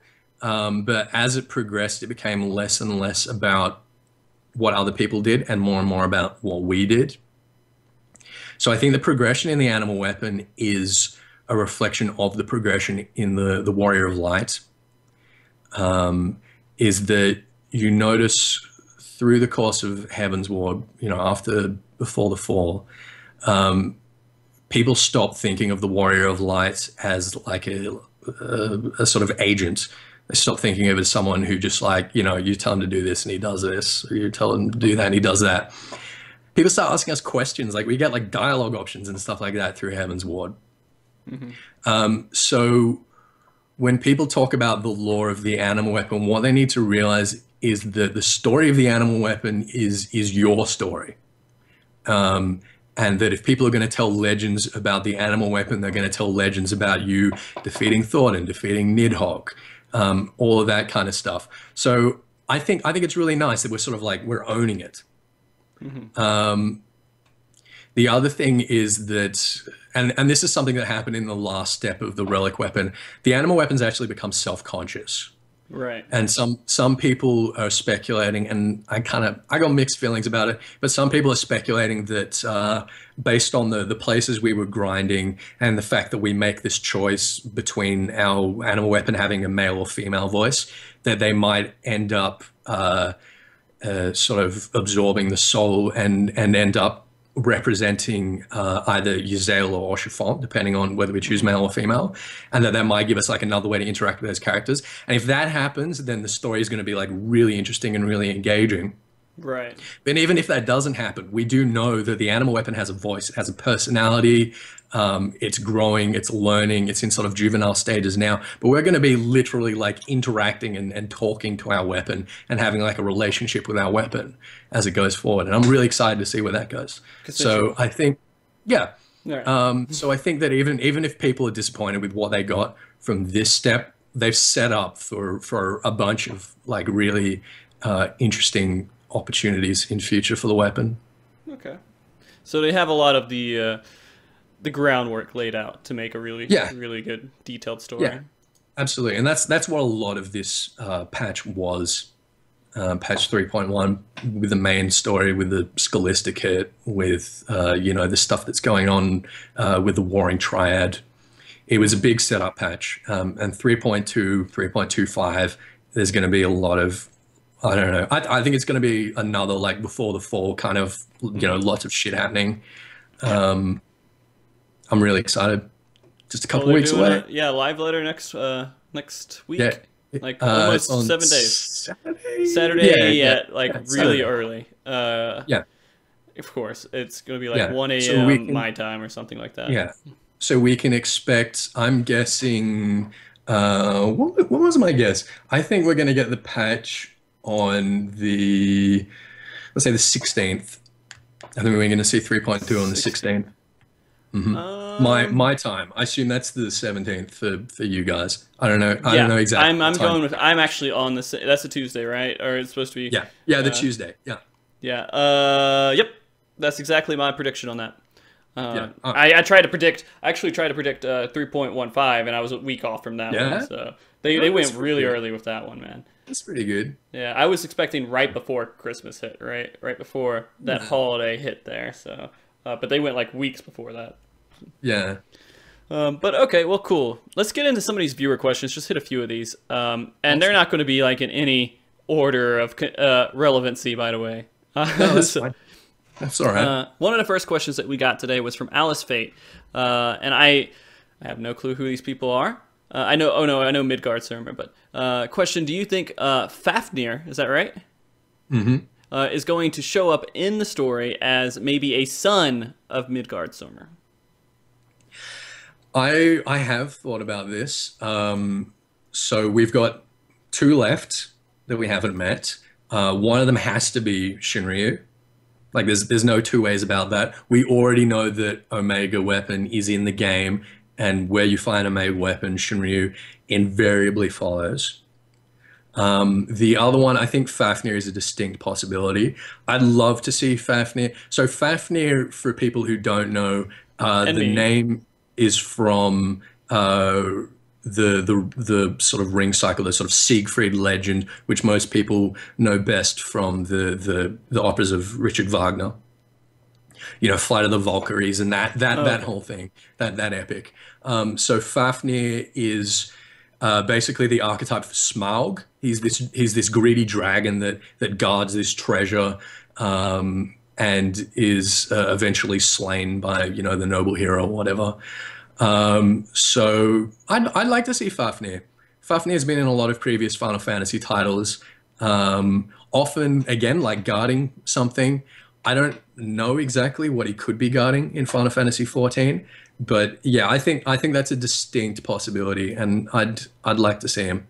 And yeah, Alice is right, the Nibelungen ring, which I'm gonna just mumble over because she keeps telling me my pronunciation of Germanic words is terrible, which it is. Yeah. No, yeah, I think most people are understandable. familiar with that. My pronunciation with any word is usually pretty terrible. Okay. Yeah, English is hard enough. Oh yeah. That's why I'm learning Mandarin, right? So you don't have to do English anymore. I'm going to be so great with tones, man. You won't even understand. It's going to be so great, spot on. Okay, so O Junior 03, is Ishgard the oldest of the current civilizations in the game? Are there any Duskerites in Ishgard? Does that make sense at all? Is it? Yeah, Okay. that makes sense. So, old Ishgard. So again, all we knew before Heaven's Ward is that we thought Ishgard was 1,000 years old, that, Elazin came wandering into Coerthas and were attacked by Nidhogg and defeated him and set up this big city and all that. So we know it's actually 1,000 years older than that. So that actually dates the founding of Old Ishgard immediately after the War of the Magi, which is really interesting. So what I think happened is that the Elazin survivors from Amdapor, they were banished from the Twelver's Wood. They were going to be told, any of you hang around, you're going to be killed. So a bunch of Elazin headed northwest into Coerthas and met, dragons and had a bit of conflict, and then Hraesvelgr and Shiva fell in love and all that, and they created Ishgard. And at the same time, the other Elazin that decided to hang around and take their chances in the Twelves Wood ended up being forced underground and founding Gilmora.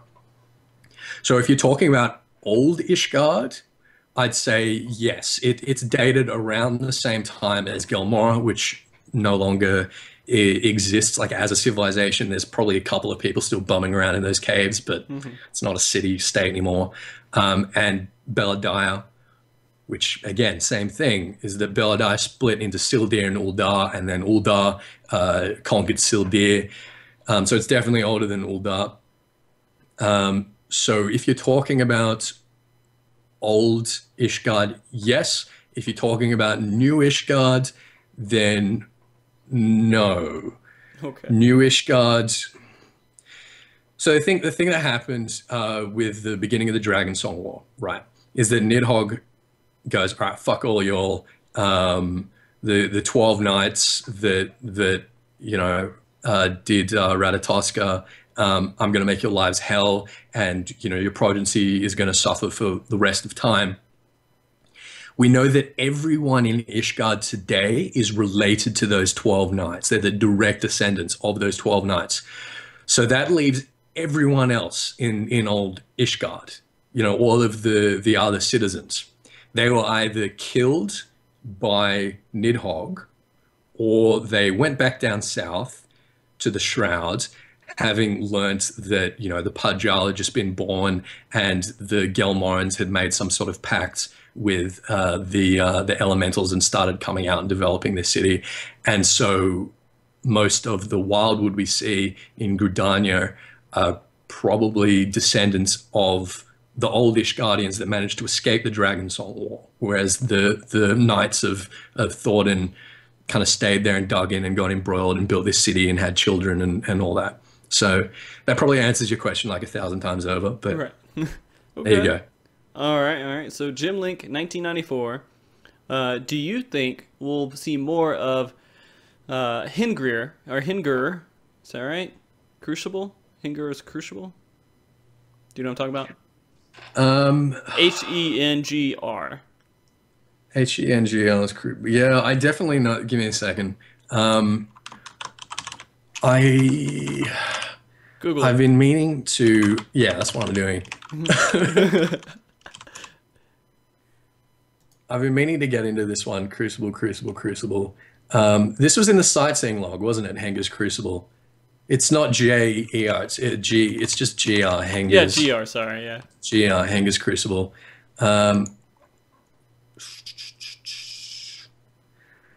Sorry, like I say, I don't remember everything off the top of my head. There's so much shit that's like going through my head and being No, put it's into impressive that words you and can videos remember and stuff any like of it, that. to be honest. All right, Sea of Clouds, named for the witch Hengir, a figure of Koeth and fairy tales. No, I think it's just one of those things, to be honest. We see so many references to stuff like this. The fact that, hey, I'm just going to switch back here. The fact that we've got the 80 Sins of Sasamo, which has such a like an obvious kind of attending tale that they still haven't managed to implement. It's taken them so long to do. When I see stuff like Hengir's Crucible that doesn't like already have a ready illusion, I just sort of bookmark it and I say, yeah, they might come back to that, but if they do, it's not going to be for years. And I honestly feel like it's not going to be for years if they do. So I wouldn't hold your breath for that. Yeah. All right. We'll get one more question in here, maybe a troll question or two, and then we'll get back onto some of these Reddit questions that we had, and then we'll try to shotgun the rest of these if we can, so we're not, spending 24 hours on the show. That show's another day. We have another day for that show. So Turtle Jr., why are they always depicted as evil and creepy in the story? Why are they always depicted as evil and creepy? Do you think that they are? Yeah. Okay. So I hate Lullivels. You know that. Everyone knows that. Everyone knows that Ethys hates Lullivels. I know it now. So the Lullivels of Uldar, they worship a god of commerce. Right. Their position in heaven and hell is entirely dependent on the the number of people that they manage to completely screw over. Do you think this is actually true? You're not just bullshitting me right now. No, this is absolutely true. So Nalthal, patron of Uldar, is sort of this twin deity of You know, effectively, rich people go to heaven, poor people go to hell. That's what it is. It's like the if you're a Star Trek fan, they're like the Ferengi. That's just what they're like. The plains folk, they're not like that. So there's fewer plains folk. They're the ones that you see like in Gridania, like the botanists and stuff. There's a couple in Uldar, but not many. Again, most of the Uldarns are dunes folk. They came to Eorzea from the south, from the Ciudades, to sort of trade and make a sort of monetary conquest, and every empire that they've built has been based on greed, and that's just what they are as an archetype. They're just greedy little shits. Like there's no two ways about it. You know, Dusk Whites are self-centered, you know, bandit types, morally corrupt and yada yada. A lot of the races are archetypical, and the Lalafell Dunes folk are archetypically greedy little motherfuckers, and there's very few exceptions. Well, now that I know that, I actually hate them a little bit more than I used to hate them. I didn't like them just because they Dude, you should. You should. They're terrible. Like, they're terrible people. There are definitely exceptions. Like, there are certain Lalafells that I love. I can probably give you like a top 10 list of Lalafells that I can tolerate. But for the most part, they're horrible people. All right. So, okay, I want to ask this question here. Creaky Doors wants to know, why do Marauders hate rocks? Why do Marauders hate rocks? Is there a story that goes behind them having to go and break rocks all the time, besides just trying to be manly? That's basically it, is that so you hear about in like ancient civilizations, like particularly the Indians. So when the British were sort of colonizing India, the Indians had like this appropriation of weight training, right? Where they'd be like, you know, they'd be doing stuff with ropes and rocks and stuff like that. Whereas weight training wasn't a thing in the West. So they were much fitter and stronger than any of the British expeditionary force were. With the Marauders, it's kind of the same thing, is that they don't have like a bench press. Breaking rocks is like strength training for them. It's just something that they've developed. So all right. I don't know if there's anything more to it than that, but that's that was one of the troll questions, by the way. Yeah. Also, maybe they're just like looking in a mirror and they're just like, they see themselves when they see a rock and they're like, oh, they're just filled with self-loathing and they need to destroy it. Yeah, I completely understand that. Yeah, you see rocks and I see rocks. like, I go in there. You know, like, but the first job I played was a Marauder. I'm a 2.0 Warrior fan. Yeah, Warrior's great fun. I love Warrior and 2.x, and then they got turned into this whole new thing. I'm like, they're too hip now. They're too cool. All right. So we have another question here from KKOZ88. And by the way, sometimes I called you Ethys. I thought that was a good name. That's all right. Yeah, but he asked for Ethys. Yeah, how come I never hear that sweet parrot through TeamSpeak when he's kicking the crap out of living liquid? Why don't you hear Poe or Cersei complaining when my healer or my bard or whoever's streaming is streaming? It's the time of day. Like it's late and they've had dinner and they're, you know, sleepy. Yeah. Whereas now in the morning they want to do bird stuff, and I'm here not doing bird stuff, and they're not cool with that. No, that's completely understandable. All right, so let's get into some of these Reddit questions real quick. I want to make sure that we cover a handful of these. Where are my questions at? Here we go. So some of the questions that came out of that post was, here's one. Does the umbral and astral eras actually help us predict what's going on in the future? Like, are they pretty much completely predictable, or is it something that changes each time? In terms of like their timing and stuff like that, no, they're not predictable. But what they do tell us is that there is this sort of, I guess, cyclical nature to history. And it's about the fact that the Ascians are trying to machinate some big terrible events where, you know, all of the peoples of Eos are going to be at each other's throats and destroying each other and destroying each other's cities. and then it sort of all falls apart and they start to rebuild. It happens again and again and again, and each time they do it, it's making like, you know, larger dents and larger cracks in the planet until eventually Heidelin's dead. There's no ether left in the planet. Everyone's dead. Heidelin's dead. The Ascians win. So it's predictive of their motives. The other way we might say it's predictive, but I think that this is something that Eorzean scholars, particularly the Charlanes, have sort of included post hoc, is that each of the umbral calamities have been focused on like a specific element. So there was one that was an ice age, there was one that was a flood, there was one that was an earthquake. So they attribute them all to different elements. And some people think, you know, when we get to the point where we run out of elements, which should be happening now, then what happens? Is that the last one? Is that the end of the world?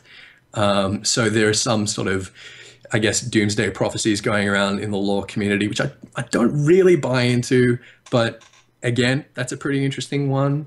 Okay. Other than that, no, just that you can always be expecting that we're either trying to prevent another calamity or we're in a calamity and trying to pick up the pieces. That's just how the world works. All right. So, well, can we tell anything about what the fourth astral era is going to bring to us? What can we say about the fourth astral era? I think I have some notes on this somewhere. Let me have a look. Okay. Do you have like just a whole bunch of files on your computer, and you have like, yeah, nice, and then you have just have documents for each one? And so people make a joke that I've got like this wall up here that's got like you know, like those sort of stereotypical like missing case files. It's got all like the bits of string and stuff connected. I've got like the equivalent of that on my desktop, basically. Nice. Honestly, there's not a lot that we can say about the fourth. Was that the fourth astral or the fourth umbral you're asking about? Astral. I said astral. Okay. So we know that the fourth umbral era was the fall of Alleg. The Crystal Tower came online, created a massive earthquake, buried basically every single Allegan structure and killed, you know, every Allegan that was on the planet. All we really know of the fourth astral era is that that's when new races basically started appearing. That's when the Elzen would have started appearing. That's when people sort of started kind of crawling back onto land, I suppose, and repopulating Eorzea. So I don't think there was a whole lot going on there, because the calamity that destroyed Alleg was just like, it was ridiculous. Like it killed everyone and it destroyed everything. So there wasn't, you know, an awful lot going on for quite a while after that. We might find stuff out about it, but at the moment, no, there's not really anything. All right. Now we're getting into stuff that we probably haven't really thought about until recently. Okay. They were asking about the roles of Sephiroth and the Warring Triads. So a lot of what we're speculating about the Warring Triad is obviously based on their role in Final Fantasy VI, and the fact that we've got, you know, these three gods that are sort of all in stasis and, you know, arranged perfectly to stop the world from being destroyed because they're all too powerful, and that if something gets moved out of place, it's going to be some sort of calamity. So obviously we're looking at a similar thing here. Three very powerful icons that were encountered by the ancient Allegans that were put in stasis by the Allegans. And that was probably, I guess, sort of the crowning point. They discover Magitech, they realize that they can sort of entrap primals, and they go, oh yeah, sweet, we're going to take over the world now. What we know about Sephiroth is that he's a Mericidian icon, that he was worshipped by a race of tree-like creatures who considered him their sort of ancestor deity. You, Frosty, you've obviously done the Arboretum. Yes. You know the Boloko? No, I've done. I mean, honestly, so I've done them, but they're these big. They're in the last section, like just before the last bears? boss. I think there's two of them. No, not the bears. They're the big, like tree-like monsters. Oh yeah. And they've got staves. I think that they are probably the remnants of that ancient race that worships Sephiroth. Okay. That's what I'm assuming at the moment. The other interesting thing about Sephiroth is that the cathedral in Azazlar was lifted from Mericidia to sort of study him. It was a cathedral that was built in his honor, but it's covered in symbols of Azima. And that makes me think that we know that the Mikote, they also came from Mericidia, and that they brought basically sun worship to Eorzea with them, so worship of Azima as the sun god, and that there might have been some sort of conflation of the symbols of these two gods in the same way that you see, like, basically when Christianity dominated Ireland, they started to incorporate all these old like pagan symbols and give them like Christian meanings, right? For like the Trinity and stuff like that. So something similar seems to be going on with Sephiroth and Azima, which they might explore further. I guess we'll see. All right. So do you think, saying a lot of stuff with Final Fantasy VI, do you think that we're going to see possible Kefka? No. Am I saying it right? No, you don't think it's completely No, I tribute, don't think no we're gonna- anything? No. We've seen a Kefka tribute in that his design and his laugh informed Fadiad, the last boss of Andapor Keep Hard Mode, who also, I expect, is going to have some sort of affiliation with the Void Arc storyline. Excuse me, because well, we know we're going to see him again. We know that he's a servant of the Queen Scarthark, and we know that there's associations between him and Cahulan in their referential material. So, but no, we're not literally going to see Fadiad. I don't want to see that. Okay. Good. All right. This one, I didn't really understand the exact intentions of the question, but it seemed like a popular one. How have the political boundaries actually looked over time? Have they changed a lot? Have they... So I think the way that we're talking about that is like the political boundaries of the contemporary nation states. And we were talking earlier about the Autumn War, so the war between Alamigo and the other states over the East Stroud in particular. That's the most significant one. Again, there's the stuff with Old Ishgard and the Dravanians that we're all very familiar with. So I think we basically covered most of that. Other than that, there's sort of the change from 1.0 to 2.0 of Limsa Lominsa being this sort of disparate band of rapacious pirate factions into being like a coherent thalassocracy under Melwood Blofuscine. Other than that, not really, not in this era so much. Okay. So I don't get Girun. Am I right? Garun. I think it's Garun. Garun? I might be wrong, but I've been saying Garun. Okay. And Chronicles, can you put Oracles there? Yeah, it's Garun's Oracles. Oracles, Whoever said Chronicles is slightly off there. Okay. It's in the forbidden section of the library. If what it entails is a revelation of... I'm just repeating this almost word for word. Let's say the cruel truth of what happened between Hydaelyn and Zodiac. Okay, I said it right. Okay. I'm putting the questions there just to make sure I'm saying it right. Do you foresee ENJOYYY going over to the other side and becoming a Louisoix of the Darklanders party? All right, I guess there's a few things in that question. If what it entails is a revelation of the cruel truth. So Garun's Oracles, for those people who are not familiar, is what it's what Elidibus was showing ENJOYYY in the Google library at the very, very end of 3.0. You see him, sorry, was it 3.0 or 3.1? I think it was 3.1, I should say. You see him in there. Right? Or was it 3.0? No, I think, I no. The end of 3.0 was the moon. Okay. The end of 3.1 was the Warrior of Darkness, ENJOYYY, and Elidibus together in the Google library and they're talking about the Garen oracles. Elidibus is showing Urianger the Garen oracles and saying like, oh, now you see, sort of thing. And Urianger is kind of doubting it and questioning it, but he's still there, and that's telling for a lot of people. The other place we've seen it is the excerpt that we got from Yoshi P in his New Year's greeting. He quoted an excerpt from the Garen Chronicles about the sea being sundered in 14, and the sun and the moon and all these dichotomies and implications about the the structure of the universe.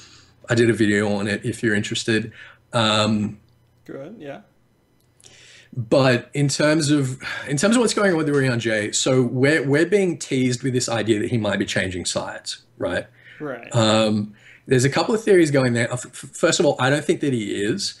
I think that he's trying to do the sort of thing that he's done before. Like you mentioned in 1.0, he was sort of batting for both teams, yeah, and was kind of working undercover and sort of being clever and stuff like that. I think he's trying to do the same thing here. I think he's trying to like let the Ascians think that they're sort of challenging him and that he's sort of conflicted and that he might be being like talked over to their way of thinking as a way of being able to work from the inside. The other one is the situation between him and Moonbreeder and the fact that he was very clearly in love with Moonbreeder. And I know Sly is very fond of the idea that he might be sort of doing a deal with the devil and offering to help the Ascians to be given away to... Like, I'm sorry to interrupt you, but like when I was going through and finding videos, everything that you're mentioning are things that I, by chance, ran over. I heard that conversation while going through videos trying to find something for you. I don't know. Anyways, okay, that was just fascinating for me to think about, but go on, continue, sorry. Right. No, that's basically it. Some people think that he might be doing a deal with the Ascians to find a way to bring Moonbreeder back. I think that's possible. Yeah, and then, the joke was that you said it could be Anakin Skywalker. Basically, he's pulling Anakin Skywalker. It's just like... and you have the shirt on. I think that's more the Warrior of Darkness that pulled an Anakin Skywalker. Oh, yeah? Yeah.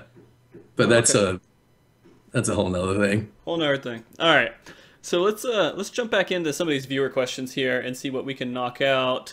We have another one that was asked a while back from O Junior 03. Do you think we will ever see the Ora homeland, or is that pretty much Doma, which got all jacked up by the Garleans?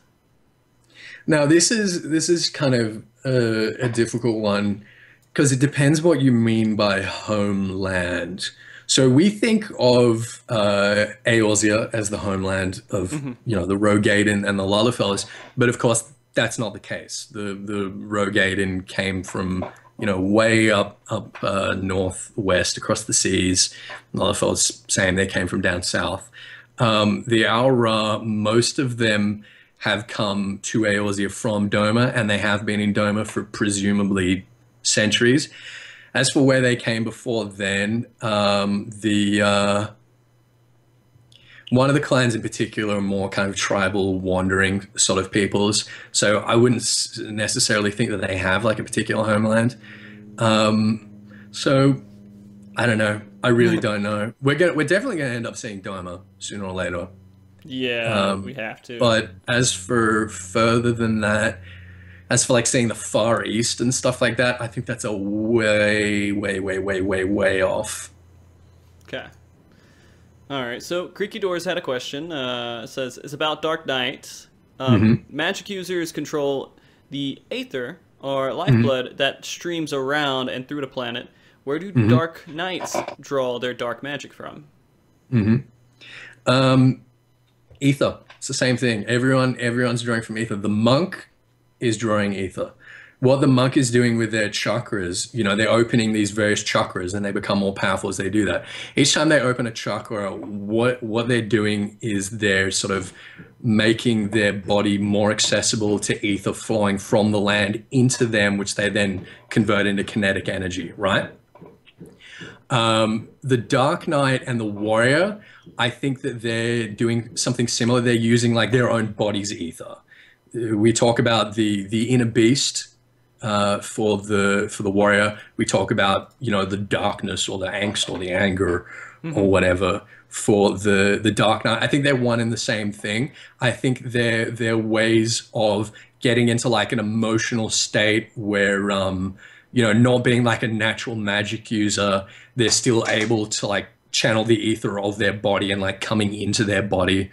So the only class that doesn't use like explicitly use a whole bunch of ether all the time, I'd say is Dragoon, to be honest. Okay. Fair enough. They use some sort of dragon thing, right? Well, Dragoon is about like observing like the movements of the dragon. So it's about like classical martial arts, you know, like you know, tiger stance or whatever. You're literally like observing the movements of a tiger. That's what Dragoon's about. It's a martial art based on the movements of a Dragoon. Right, but of a dragon. They take the eye of, you know, Nidhogg or whatever, and then they took that and nothing.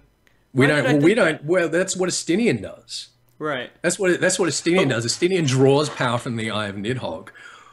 We don't, and we're still way more powerful than he is. So part of that is the fact that we got these crystals of light. So we talk about like everyone, whenever they're doing anything, you know, you're using your body's energy whenever you do anything. Right. The Warrior of Light's body also includes all of these crystals of light, which hold an immense amount of ether. And that's sort of one of the reasons why we're so much more powerful than everyone else, is because our body is effectively like so much bigger than what it actually is. Okay. There's something I was thinking about with the dragons. Is it because Midgard Summer like shot you at some point, and he's like, okay, well now you lost Highland, but now you can worship me or something? Maybe I got mixed up somewhere in there. That has an impact on the way Dragoon advances, but again, that's more like a Warrior of Light thing. Is that he sort of puts his own wards on top of the sort of attunement that we have with the crystals of light, so we have to like reattune, and we're basically doubling our power. It's sort of like a way of explaining with lore and metaphor the fact that we have like a level cap increase. Okay. All right. So let's get to the next question. X0. So from reading through the lore and using your own knowledge, do you think that there will be more races or places to explore? That's a definite yes. I can, right? More races. I mean, yeah, they're obviously gonna include more races. I don't know what they're gonna be. Again, there was no hint of the aura before they implemented them, and then they retconned all the kind of lore and history of them. As for places, yeah, I mean, we're gonna go to Alamigo. We're going to go to Mericidia at some point. We're going to see Doma. We're going to see, you know, large parts of Ilsabad,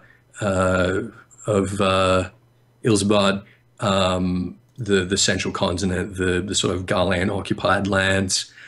Hopefully, we're going to see some more of Blathia's spine, because we're only seeing that sort of northwestern tip of it, whereas it's huge. Like, it stretches right across the north of Eorzea. We know that there's a bunch of like Hellsguard Rogaden tribes hanging around up in there. So I really hope that with the next expansion we see a little bit more of that. Everyone wants to see the West Shroud. I thought that was coming with 3.0. A lot of people thought it did. We still haven't seen it. So there's a lot of Eorzea that we still need to see before we start going other places. But the most logical ones are places like, again, like Mericidia, like Doma, like Thavnair. Yeah, we're going to see all that sooner or later. Okay.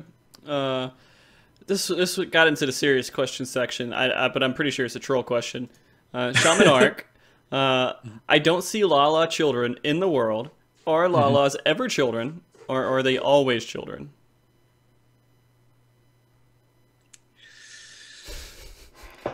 You see, they never really talk about Lalafels procreating, because I think that you might have like an uproar on Tumblr if you started having like a childlike race of people talking about the way that they procreate, or even implying that they do procreate. I'm sure they do. Gimli makes a joke in Two Towers about, you know, the fact that dwarven women have beards, and it sort of leads to this myth that dwarves are not born; they just sort of pop out of holes in the ground. I think Lalafels are kind of similar.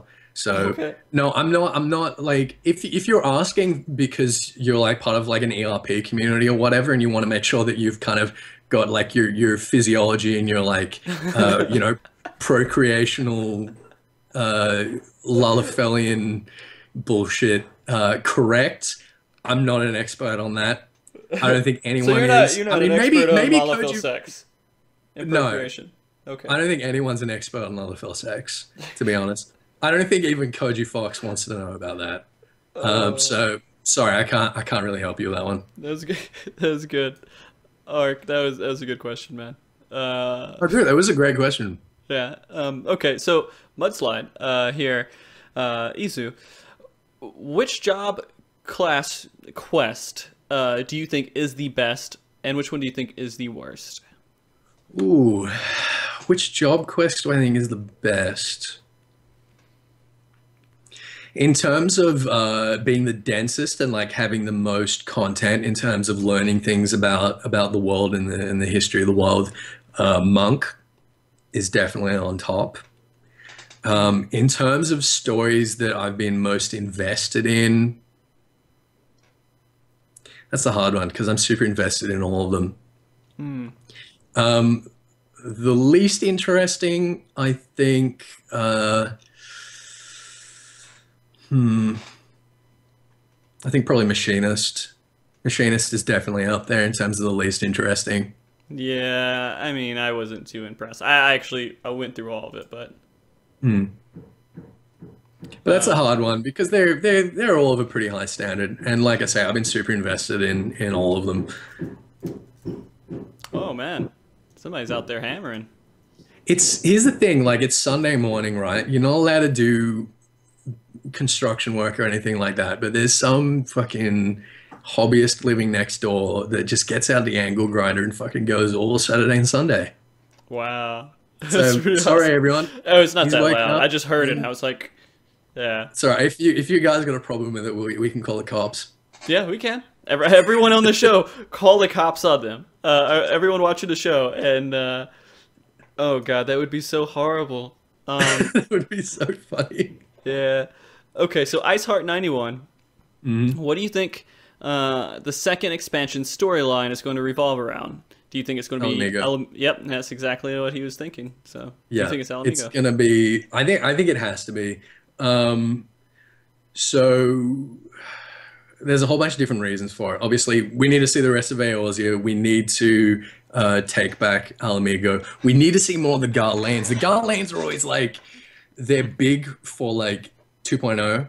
They were big for 2.0, and then we never saw them again, basically, throughout A Realm Reborn. They were just like sidelined. The same thing's kind of happening here, is that we saw a little bit of them in 3.0. You know, they were building to something with Azazlar and all that. I was expecting that to be like the main progression of the next couple of patches, and it still might be because they want to get their hands on that Allergan tech.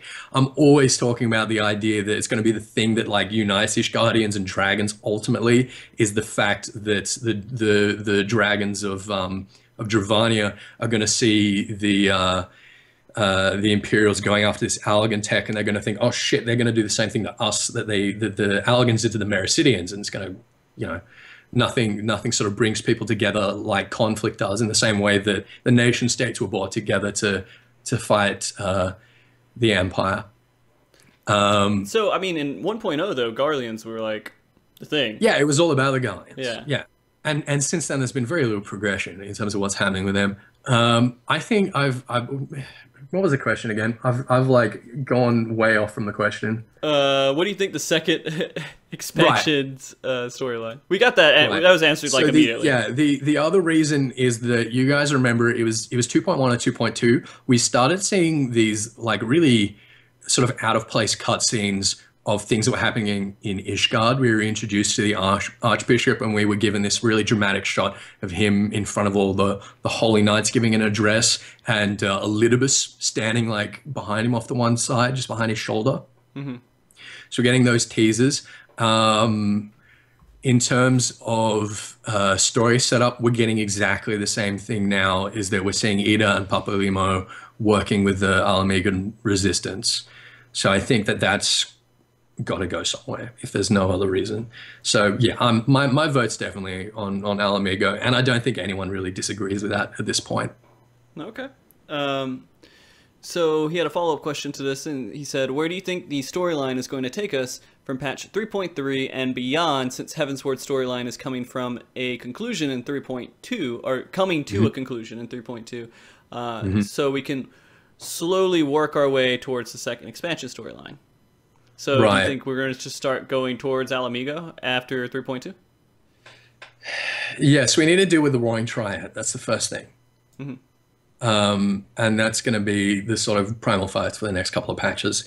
The other thing is the Imperials. We need to get them out of Azazlar. And again, I think that that's going to be by making some sort of pact with Hrace and getting them involved, because they remember so vividly what happened to their Mericidian brothers and sisters. The other one is Ilberd, the Alamegan captain of the Crystal Braves, who betrayed us and cut off Ralbon's arm. You all remember that from before the fall. So he was working closely with Teleji Adeleji. Teleji Adeleji was going after Cardno and the whole Cardno Reclamation Bill thing. He wanted to get his hands on a mega weapon, because a mega weapon is buried underneath the Cardno flats. We have set up Ilberd as this character who will go to any lengths necessary, betraying his best friends, you name it, whatever, to free Alamigo. He knows about the Omega weapon. He was working for the dude that was after the Omega weapon. Ilberd's out of the scene for now. I think he's going to be going after the Omega weapon. I think that that's going to be our in terms of moving towards Alamigo and the Alamigo story. Is going to be he's going to want to use that and mobilize that against Alamigo. We're going to have to stop him, and then we're going to sort of deal with Alamigo in our own way, in our own time. So I think that that's probably going to be like, 3.5, 3.55. Hopefully, is going to be finally dealing with Ilberd and the Omega weapon. Okay.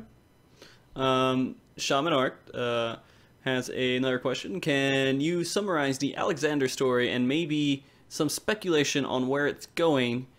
Is it actually more interesting than most people put it off to be? Yeah, it's definitely more interesting. So the goblins got the Enigma Codex, and the Enigma Codex contained the plans for Alexander. They studied them really thoroughly and sort of had this, this idealized image of him, which they were able to produce as a primal, but it's not complete. There's bits of the Enigma Codex missing. We know the goblins didn't write it. We know that someone tried to summon it before. I think the goblins are being manipulated. They're being sort of tempted and manipulated by another party. Our friend, what's her name? Ide, the Aura girl. No. I don't know why I can't remember her name. Anyway, you all know who she is, the Aura girl that's been helping us in Alexander. Right. She keeps referring to this other faction that she was a part of, and him, this presumably ex-lover who tried to summon it before. I think that party eventually is going to come to the Mead. Thank you, Mead. I think it's Mead. That's going to come to the fore. We're going to end up disposing of the goblins pretty quickly, and there's going to be like a bigger threat, in the same way that for the cause of Bahamut, originally we went in there to stop the Imperials from getting at Algantech. And then we discover, hey, what's this, Nail's still around, Luswa's still around, Bahamut's still alive, holy shit. I think we're going to get something like that coming for Alexander as well.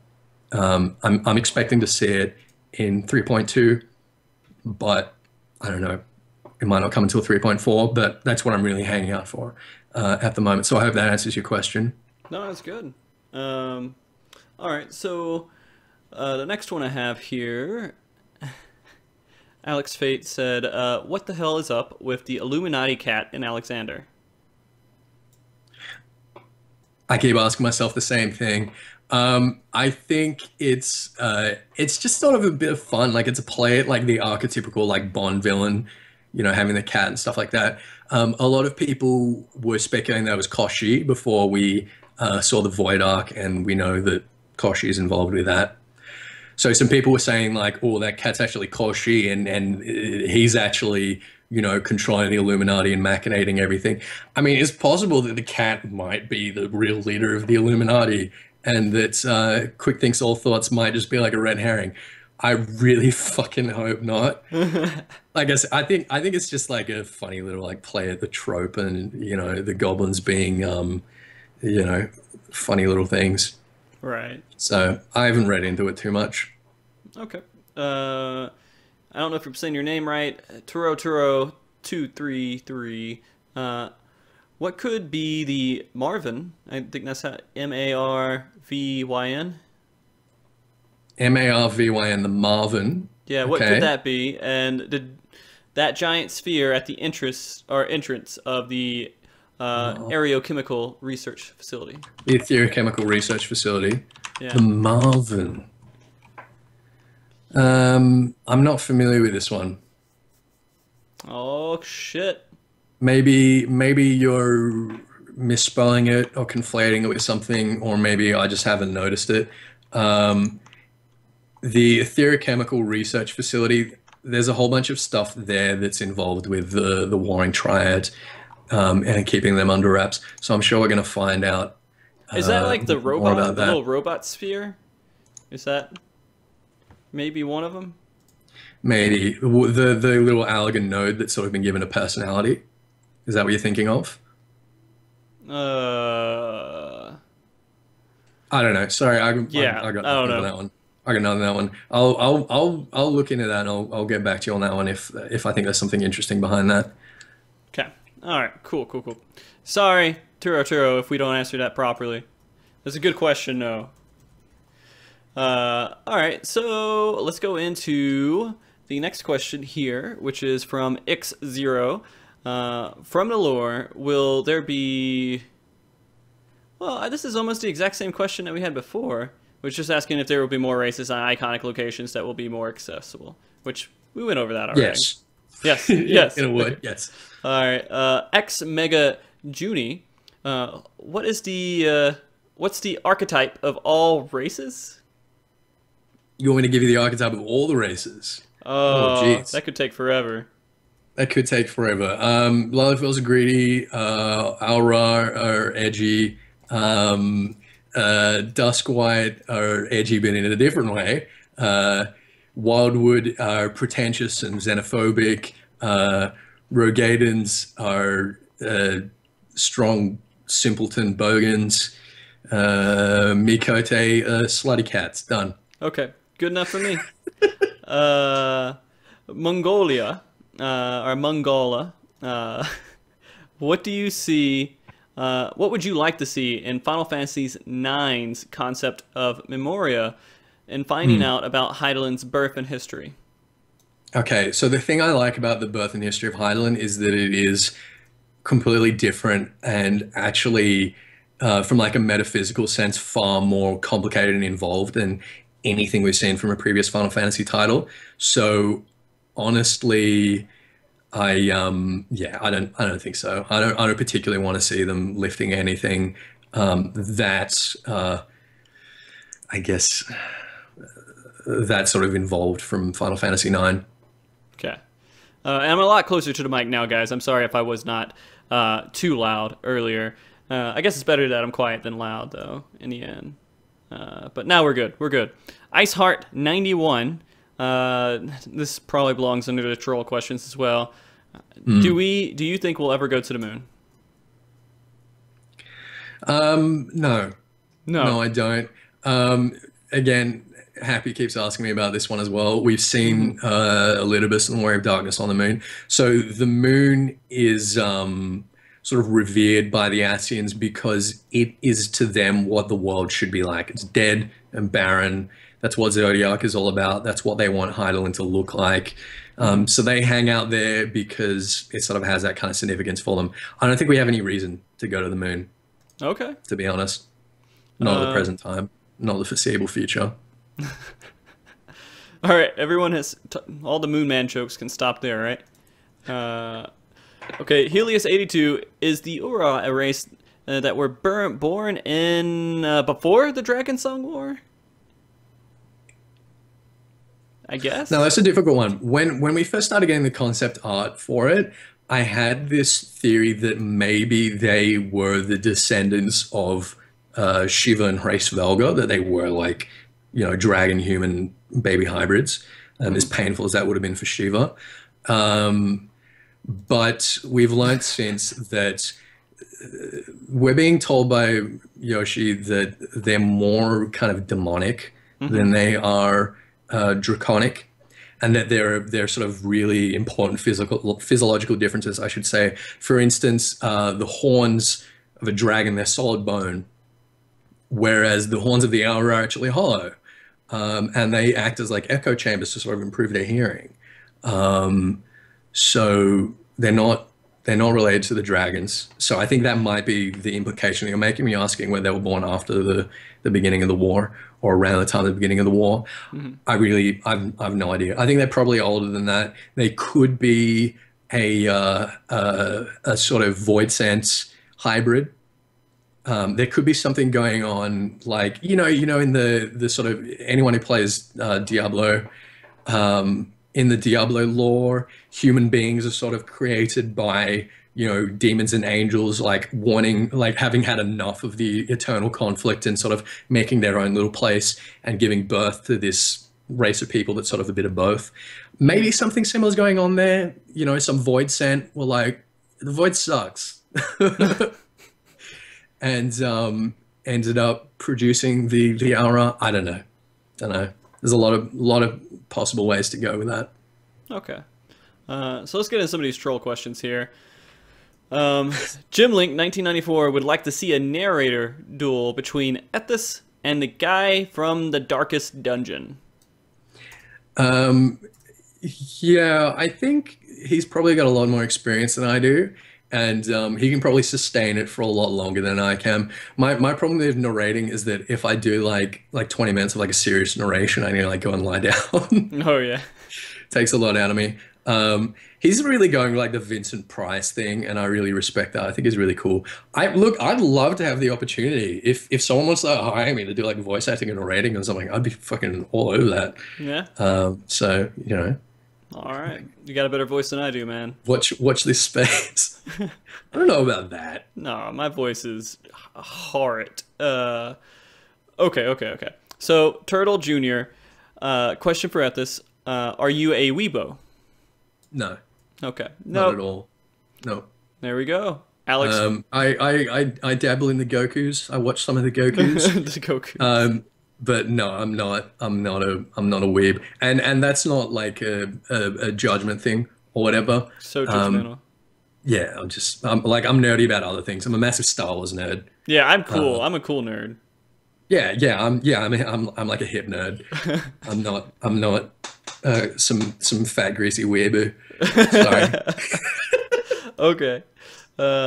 Alice Fate. How is Boxman so strong? How is Boxman so strong? Well, he never puts down the box. It's like endurance training since 2013. It's amazing. I have so much admiration for Boxman. I'd love to collaborate with Happy in some kind of exploration of the tragic backstory of the Boxman. So tell me what Boxman is. I'm out of loop there. Boxman, there's a man in Limsa Lominsa holding a box.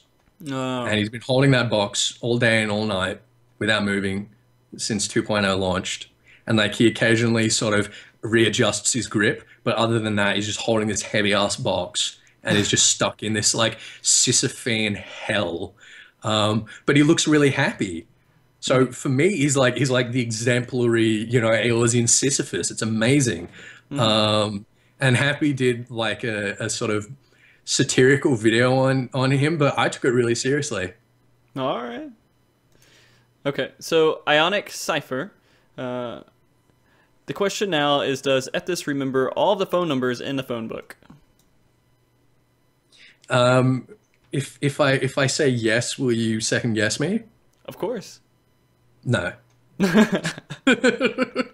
You have never literally read a phone book. You're just using it as a reference. Okay. Yeah. Just to make that clear, guys, that was just like, I guess a hyperbole? Maybe good? Yes. Right? Okay, good. Mega Juni, which race is the master race lore-wise? Lala's always seem to be it, but I'm rooting for Makotes. Lalafels have always been very, very dominant. You know, I mean, if you want to call destroying everything a victory, they won the War of the Magi, so I guess that's something. Again, they just have this kind of innate greed and douchebaggery that kind of means they're always in powerful positions, whereas most other races don't have so much kind of inherent like hubris. Mikote was slaves. They were Allagan slaves. And when they came to Eorzea, they have like the Sunseekers in particular, they work like a pride of lions. They have like one kind of dominant mating male and then just a bunch of females that like go and do the hunting and stuff. The Mikote are only interested in the Mikote. They just do their own thing. They don't dominate it. They're awesome. Like I fucking hate the Lullafels, but if you're talking about like master races in terms of people that think of themselves as a master race, I think the Lullafels are the only ones that care about a title like that. All right.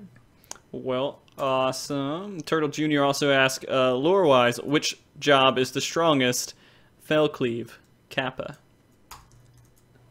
Lore-wise, which job is the strongest? Yeah. Oh, jeez. I don't think there is one, is there? That wouldn't make. We see in most Final Fantasy titles, it's the summoner. And I'd say like the potential in terms of like the abilities that the summoner could have that they don't have, probably the same here. I'm gonna go with Black Mage and the fact that they can cast Meteor. Man, I would go with Onion Knight. Yeah. Yeah, they can do everything, man. Well, Onion Knight's not a playable job. I know. It's cheating. I know. All right. Alice Fate, how long do you think it would take for us to break into the library? You have to get a lot of coding. Me and you? You and Alice. Just the two of us? Yeah. How long would it take us to break in? Well, we don't really need to break in, do we? Like, we can just walk in. I don't know if we could two-man it.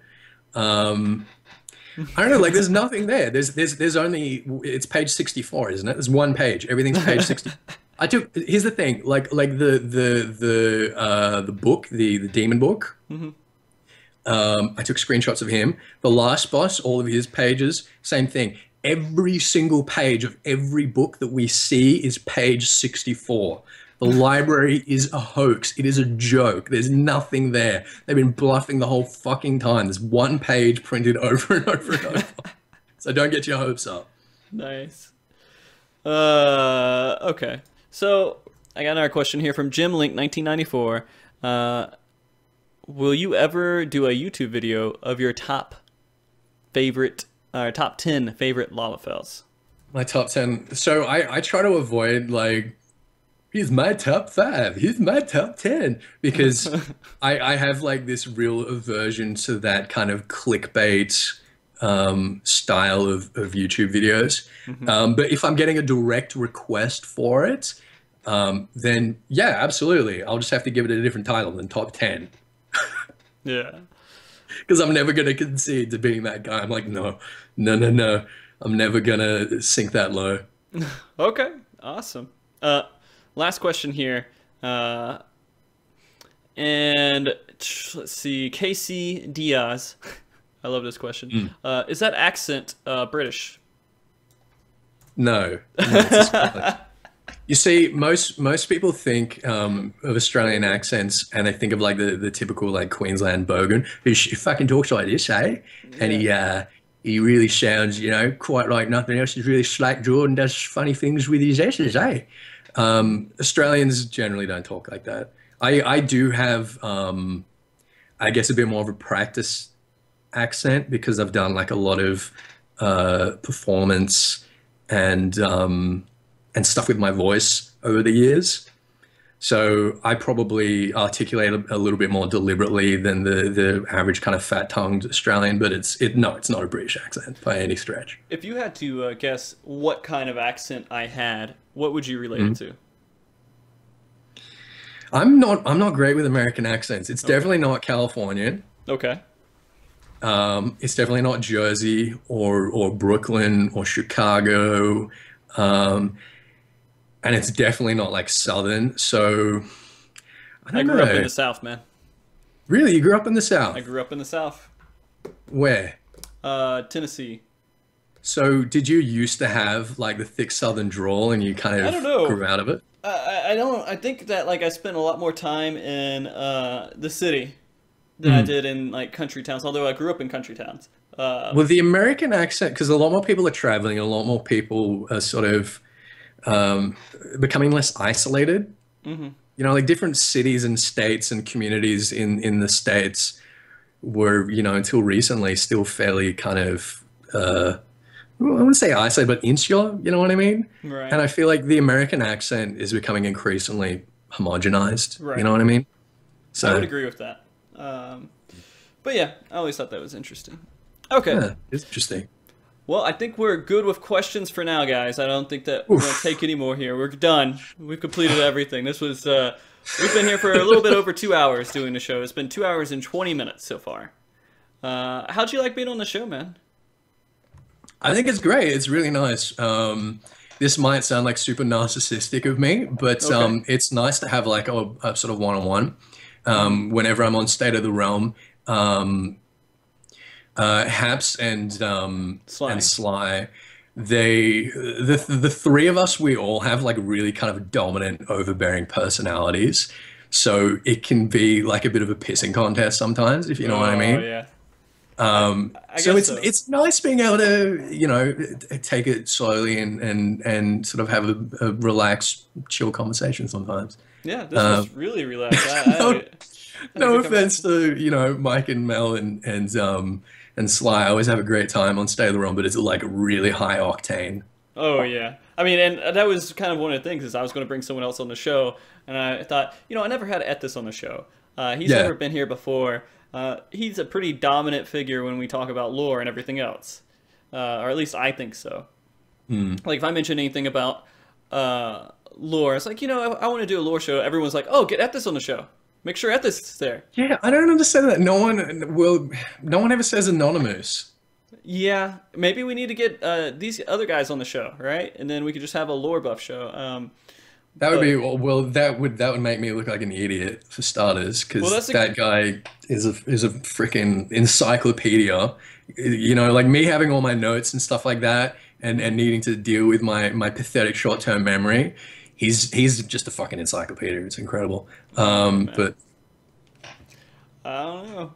We'll see. there you go. That's Yeah. that's that's me selling myself short for the day. I've done it plenty this entire show, so it's all right. But man, I want to thank you for coming on the show. It's been a blast. Even though I'm not really a big lore buff, I do appreciate a lot of it, and I do enjoy hearing about it. I Yeah. gotta get leveled up, man. No, I it's gotta get been leveled great fast. fun. It's been really good, and we'll level you up. We'll do this again.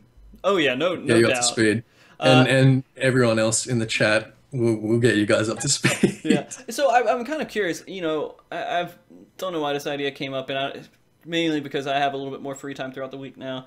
Hmm. And it would be, how have you ever? Do you know who Day Nine is?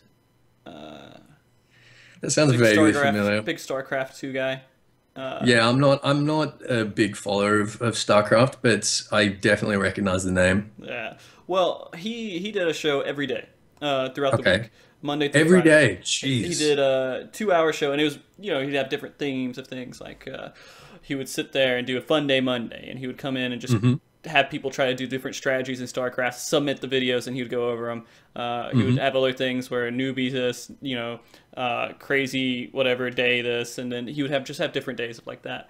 It would be Hmm. kind of interesting to have a format where there's like lore Mondays, newbie Hmm. Tuesdays, and then raid night Wednesday, raid night Friday because I raid on those 2 nights, and then like Thursday PvP discussion, or Thursday whatever, and then you would have like, and then Saturday is the whole lead up to whatever the show is going to be on that show.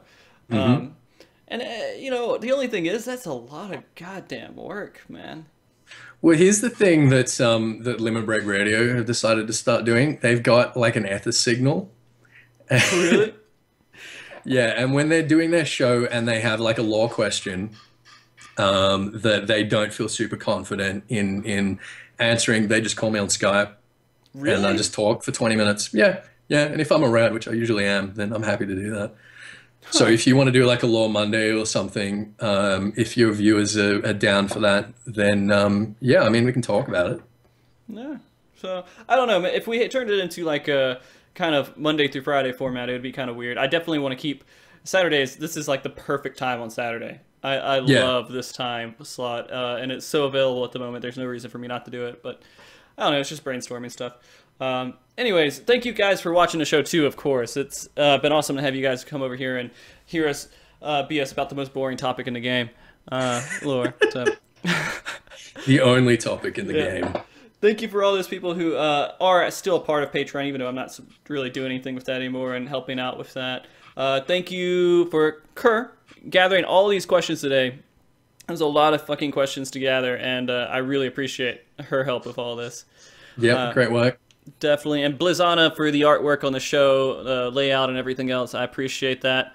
We're going to do another MogTalk next week, and this is going to be our discussion on casting summoners and black mages. And it's still kind of being formed a little bit with who's going to be on there. But it's about time we had a caster show. I mean, I know you love it, right, Ethys? Yeah. You don't play a caster, do you? I play a bowcaster. Oh, Bard. Support chumps. No, I play Machinist. Machinist is so much cooler than Bard too.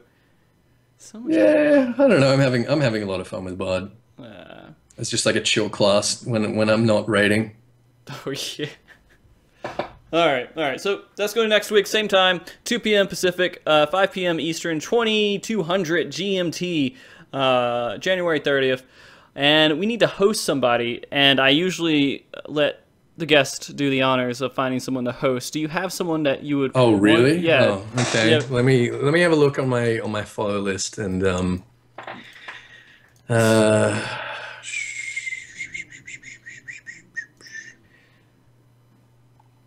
you know what? My bard, Claudez, he's playing some League of Legends at the moment. Okay, so you want to host? All right, let's go over there. Yeah, let's host my bard. So CLAUD. Hang on. Okay. It's KLAUDZ. Z, stupid word. Stupid letter. Do it. Type it in chat. Type it in. Are you in Twitch chat? Or Claude? Oh, okay. There we go. They typed it already in there, I think. Oh, thank you. You know, I'm not on your Twitch chat anymore. I just...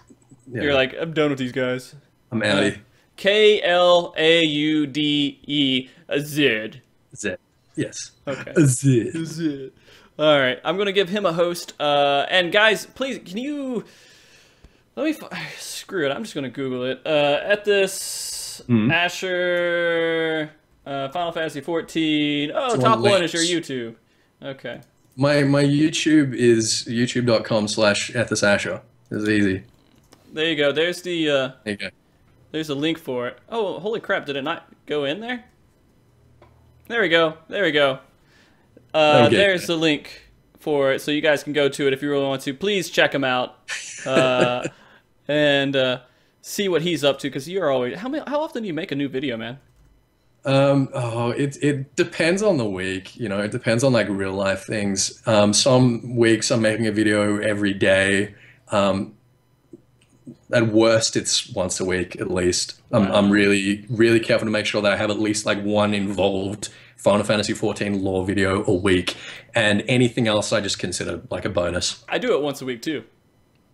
Yeah. Every week, except for last week, of course. But, anyways, you guys all have a wonderful time. Let's do our awkward waving here real quick. Come on. Yeah, that's great. That's the perfect wave. Bye, guys. Yeah, bye. All right, let me go back to the intro screen. And then, oh, God, it's covered up by VLC. There we go. Oh, no.